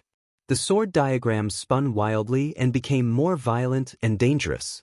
The sword will that erupted from it seemed to be all-powerful, but it was broken by Yi Wuchen's sword. There was a gap in the sky, and Yi Wuchen carried the shredding rules of sword wei toward it. The sword diagram oscillated, and cracks seemed to appear faintly upon it. The cultivator made a snorting sound and the sword diagram disappeared instantly. It was formed with his own life spirit, so naturally he would not have allowed Yi Wuchen to destroy it. A sword crossed from his side, and Yi Wuchen did not even give it a glance, but simply continued going up. The swordsman from Lihan heaven had a trace of blood from the corner of his mouth, looking pale. Only one move of the sword. He had guarded here and had thought that today he would fight with Yi Futian or Yu Sheng, but he would never had thought that he just saw these two people instead without even making an exchange with either, and he was defeated by one move from Yi Wuchen's sword. This guy, Su Kei and Zui Qianqiu saw Yi Wuchen breaking the sky with his sword and could not help but tried to catch up with him quickly. Did he want to try to get to the 33rd layer of heaven by himself? At this time, Yi Wuchen was urging the Renhuang sword will with his spiritual power, and his strength was exerted to the limit. Such possibility was not entirely without merit. Maybe he could really make it. In those previous battles, Yi Wuchen did not really exercise all his power, but was reserving it, waiting to explode for the 11th heaven to reveal his true strength. Yi Futian showed a flash in his eyes, and he and Yu Sheng continued to keep up. Today, Wang Chuan invited him to come to challenge the 33rd layer of heaven, but it had always been Wuchen and the others fighting, because he also wanted to see if Wuchen could get to the 9th heaven. The 5 of them kept moving forward and the opponents were stronger and stronger, but the advancement of Yi Wuchen's kept pace without stopping. All the way upward, all the cultivators seemed to only have one sword.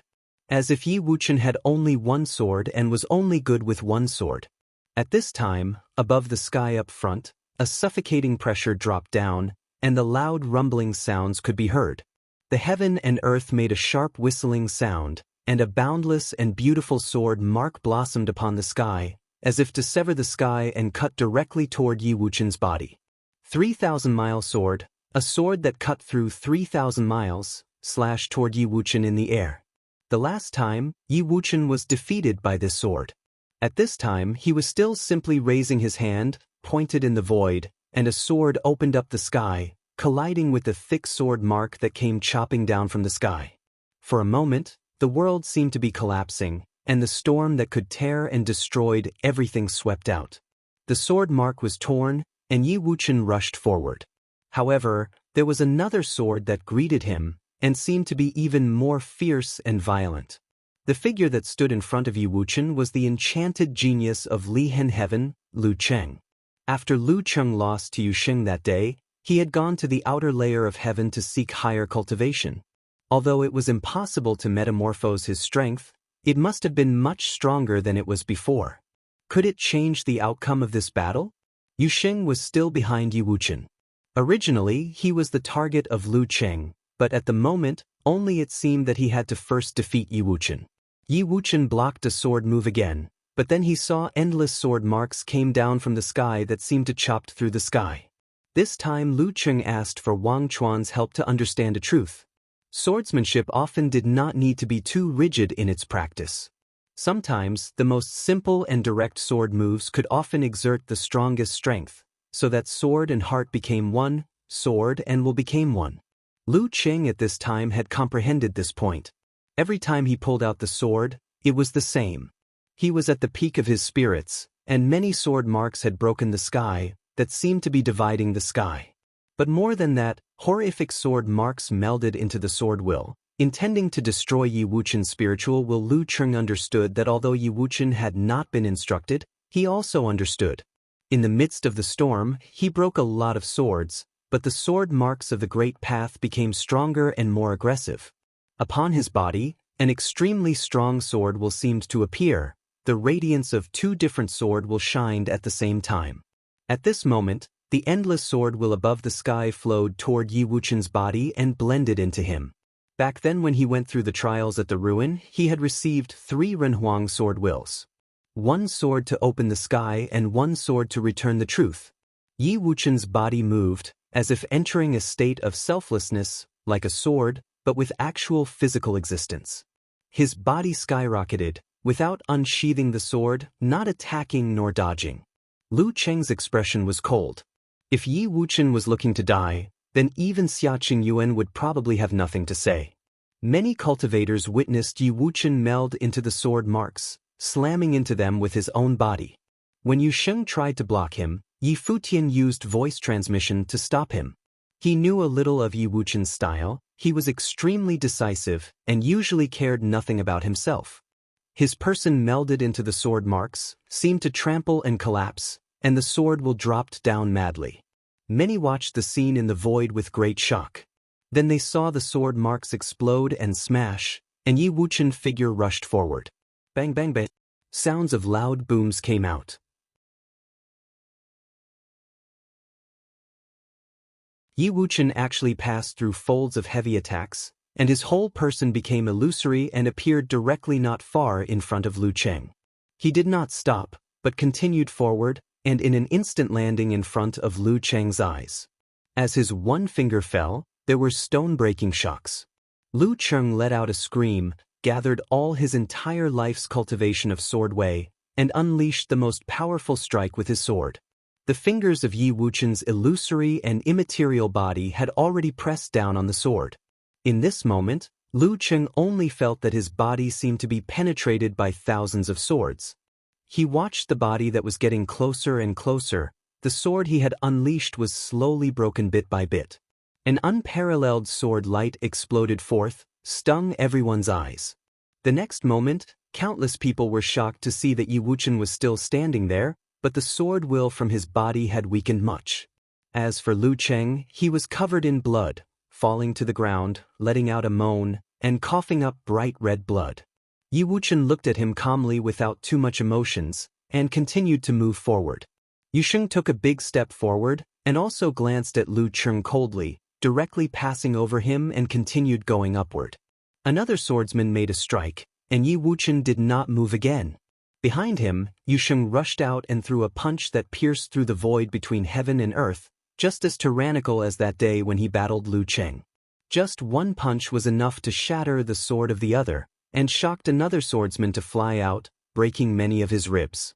Back then, Lu Cheng couldn't take the blow, and today it was the same with the other swordsmen, unless they were like Wang Chuan, who was no longer at this level.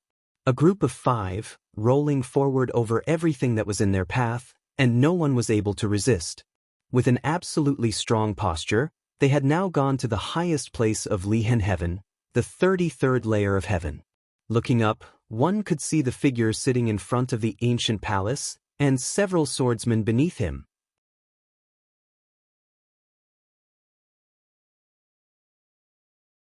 Chapter 1041. The 33rd layer of heaven from Lihen Heaven, also known as the outer heaven, was in the midst of clouds and mist, just like a place where Sword Celestial would reside and cultivate. The 33rd layer of heaven from Lihen Heaven, also known as the outer heaven, was in the midst of clouds and mist, just like a place where Sword Celestial would reside and cultivate. Wang Chuan was sitting in front of the palace, his eyes closed, his robes fluttered in the wind. His aura was extraordinary, as if he was not of this world. Around Wang Chuan, traces of sword will float about, surrounding his body without dissipating, forming a terrible field of qi around him. At this moment, when Yi Futian looked at Wang Chuan, he had a false sense that was as if what he was seeing was not a person but a sword. He was now one with the great path, and although he sat there quietly, he was more dangerous than anyone else. Wang Chuan, the leader of the younger generation from the Lihen Heaven who had been gifted in Sword Way, just below the Saint Plane, who had slayed the cultivators of Emperor Li's realm with just one sword strike. At this time, he was sitting in the 33rd layer of heaven, waiting for Yi Futian to arrive. In the other direction, above the ancient peaks that were steep and sharp as a sword, there were towering palaces. On its edge, a person stood with his hands behind his back, looking downward calmly. The sword master of Lihen was observing the battle in person. In the void, a sacred beast of blue phoenix floated in the sky, and Xia Qingyuan stood upon it, quietly looking down. She bore witness of Yi Futian and his party reaching the 33rd layer of heaven, and until this moment, Yi Futian still had not made a single move. Yi Wuqian had exhausted a lot of power urging the Renhuang sword will. Otherwise, just he alone could make it to the 33rd layer of heaven from Lihen Heaven. But after his battle with Lu Cheng, it was difficult to sustain his own spiritual willpower, and Yusheng took his position as forward to clear the path. No one was able to stop this group of 5 when they arrived. This scene seemed somewhat familiar. Just like the time when they entered the 9th layer of heaven at the Jutian Temple, they moved with incredible momentum. However, the swordsmen at Lihen Heaven, especially those at the post-11th heavens, was much stronger than those that were at the 9th layer of heaven. After all, Pei Qianying was just one of the disciples of the 11th heaven, but today's Yi Futian, Yusheng and Yi Wuqian were also much stronger than they were. In front of Yi Futian and company, a group of swordsmen stood there, blocking the way of Yi Futian and Yusheng. They had been moving their way up to this point with ease, and it was clearly not a good look for Lihen Heaven, especially when the sword master himself was watching all this in person. The fact that Lihen heaven was penetrated so easily by them seemed to confirm Yi Futian's opinion that there was no one under the Saint Plane in Lihen heaven. Yusheng stepped forward and shook the ground, and he went to those swordsmen. These were the swordsmen from the 33rd layer of heaven of Lihen heaven. Any one of them would be swordsmen at the top of Sage Plane, and the sword will was clearly stronger than any of the opponents they had encountered before. At this moment, a person attacked, and a sword came at Yusheng. When the sword was unleashed and lightning and thunder exploded between the heaven and the earth, as if they could break stones, and shattered someone's spiritual will. This sword was like a thunder catastrophe of the great path with the speed of lightning, and the domineering destructive power of the thunder, like the terrible light of catastrophe of the sword way.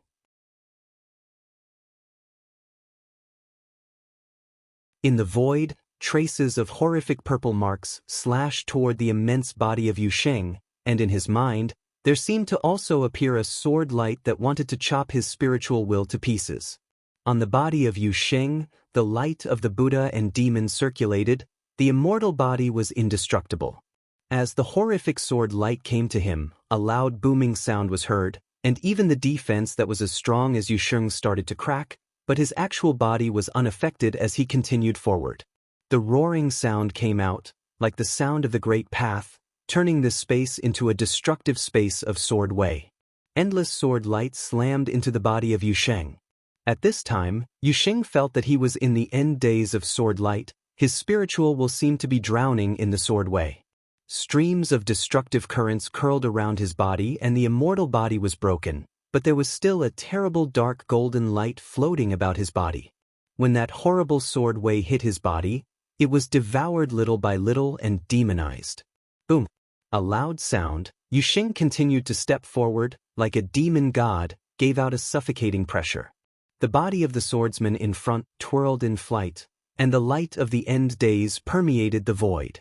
In an instant, endless sword will was produced between heaven and earth. Since Yusheng was going to devour and demonize it, he would let the rules of the sword way break his physical limit until it was destroyed from within. He wanted to see just how strong this immense body was that could bear the sword way.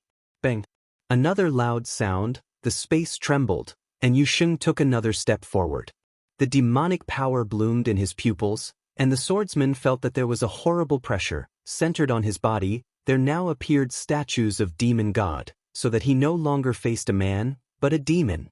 The expression of the swordsman changed slightly, and there were now statues of horrible demon gods surrounding him. Yusheng stepped out again, and a destructive dark thunder sword of catastrophe exploded from the midst of the demon gods, as if the attack he was using on Yusheng was now demonized by Yusheng, whose destructive power seemed to be even stronger now that there was demonic power integrated into it. The sky was dim without light, like a real end-days sword catastrophe. His look changed slightly, fighting now against his own strength, and sword chi continued without ceasing, difficult to destroy. In front, a gigantic demonic Buddha palm print covered the sky and the sun, crushing the void, slamming down to all living beings and collapsing the sword way. Boom! With a loud sound, his body was slammed to the ground, completely suppressed. His whole body was like being torn apart, full of blood, and terrible to behold. However, the swordsmen from behind continued to attack with no fear whatsoever. Even if they knew it was a lost cause, they were still willing to fight. From the 33rd layer of heaven of Lihen heaven, they were the swordsmen who stood at the highest point. If they retreated, who else would fight? Yi Futian did not look at below, but stepped forward, alone, toward the swordsman who was sitting on the edge of the palace. From the body of Wang Chuan, Yi Futian could feel an aura, the aura of someone who had dipped into the Saint Plane. That day when Wang Chuan took his sword and came down from the 33rd layer of heaven, and ended the cultivator of Emperor Li's realm with one strike of his sword, he had already felt that Wang Chuan had truly reached the limit below Saint Plane, and this limit meant that he was infinitely closer to the divine path. Perhaps, it was only a thin line apart, but from Wang Chuan's person, he had been able to perceive a trace of divine authority. After that battle, outside of Emperor Xia's palace, Many people in Emperor Xia's realm had proclaimed that Yi Futian was already the first person below the Saint Plane within Emperor Xia's realm, and were betting that he could step onto the 33rd layer of heaven. However, his halberd would be broken here, and lose to the hands of Wang Chuan. Although this ending was unlikely, the strength and the heart of Wang Chuan were not something that the likes of Pei Qianying and Lu Cheng could have compared. At this time, Wang Chuan opened his eyes and looked at Yi Futian. His eyes were full of terrible sword will, and when he looked at Yi Futian suddenly felt that there was sword will piercing into his eyes, as if to pierce through his spiritual will. Nonetheless, he stood there steadily, and his eyes stared directly toward the other. An extreme suppressive atmosphere enveloped this space. Wang Chuan had not really made his strike yet, and Yi Futian felt that he was already in the midst of ruinous sword will which was everywhere, wrapping the space around him, madly stabbing his body, his spiritual will. His white hair flew in the air, and his clothes flapped in the wind, emitting sharp and harsh sounds. In just a moment, they had been riddled with holes. Yi Futian continued to move forward, as if he was not at all disturbed by the sword will, and headed directly toward Wang Chuan. He wanted to see if this first person below the Saint Plane, this swordsman who was only a step away from being a saint, could threaten him. Every step that was taken, the sword will madly enhanced, enough to tear everything into pieces. If it was anyone else in the Sage Plane but Yi Futian, they would probably already have been turned into endless pieces now. Wang Chuan's expression was as usual and extremely calm, not at all as if he was being threatened by a major battle. In front of him, there was the once-in-a-lifetime genius who was known as the unparalleled of 9 states. Even after having entered the upper worlds, he was still one of a kind, much valued by Emperor Xia and the princess. In this battle, he did not seek victory nor defeat, only that the heart and the sword would connect into one, and that the sword way would be flawless. Sword. Wang Chuan spat out a word. It was the first word between the two in this first meeting. There was not an extra word. The sound fell, the sword chi surged to the sky. The sword of heaven and earth. Above the firmament, countless swords descended, surrounding his body, humming and spectacular. Go! Another word fell, and thousands of swords broke through the sky in an instant, breaking the air and away from the spirit. The sword way of all heavens falling like a river of heaven. Each of these thousands of swords was like a divine implement, tearing the void and slashing the souls. It was truly a sword that contained divine authority.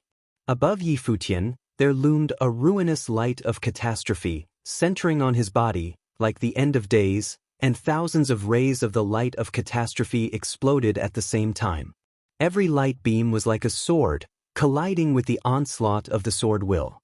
The sword light and the light of catastrophe madly burst and destroyed, and there was a horrific scene between the two. The sword will did not extinguish, nor did the light of catastrophe. Yi Futian carried the catastrophe of N days, and continued to move toward Wang Chuan, like a god who was taking a walk in the infinite sword will. Seeing Yi Futian coming forward step by step, Wang Chuan's body slowly floated up, and he straightened out his legs that were originally in the sitting position. Like Yi Futian, he also stepped forward, toward Yi Futian. The two did not seem to be in the middle of a battle. But every step that was taken gave birth to destructive power that was enough to pulverize sages. The space between the two of them had become an absolute no-man's land. The light of catastrophe and the sword light madly entangled and colliding, without any sword skills, magical powers, just confrontation of the simplest kind. Wang Chuan's entire body radiated a flawless sword light, as if his entire person had been integrated into thousands of sword will and entered into a state of meditative consciousness. While in this state, Yi Futian actually felt the pressure, and he had a feeling that he was not facing someone who was half-dipped in sainthood, but a true saint. By the sword way of 3,000, Wang Chuan spat out a command, and as his voice fell, the sword light of all heavens melded into his body, rendered his body even more radiant, like an illusion, as if it was no longer a physical entity, but a body of sword. 1,000 rays of sword light dissipated, all of them were integrated into the body of Wang Chuan, but the sword will between the heavens and the earth was several times stronger than it was before, as if a qualitative change had taken place. The light of catastrophe around Yi Futian's body was suppressed, and the Wei overpowered the rules. Under the sword Wei, no rules could exist. Wang Chuan borrowed 3,000 swords and turned them into the Wei. Wang Chuan of this moment represented the sword Wei. The man was the sword, was the Wei. He continued to move forward, and the sword was stabbed into Yi Futian's body, as if to break his body and cut off his spiritual will. You're tuning in to the Passion Pages YouTube channel. We're so grateful for your support, and don't forget to subscribe to join us on this incredible journey through captivating stories. Your generosity through donations truly makes a world of difference, as it's the primary source of revenue that allows me to expand and enhance this channel for you. Thank you from the bottom of my heart for being a part of this adventure.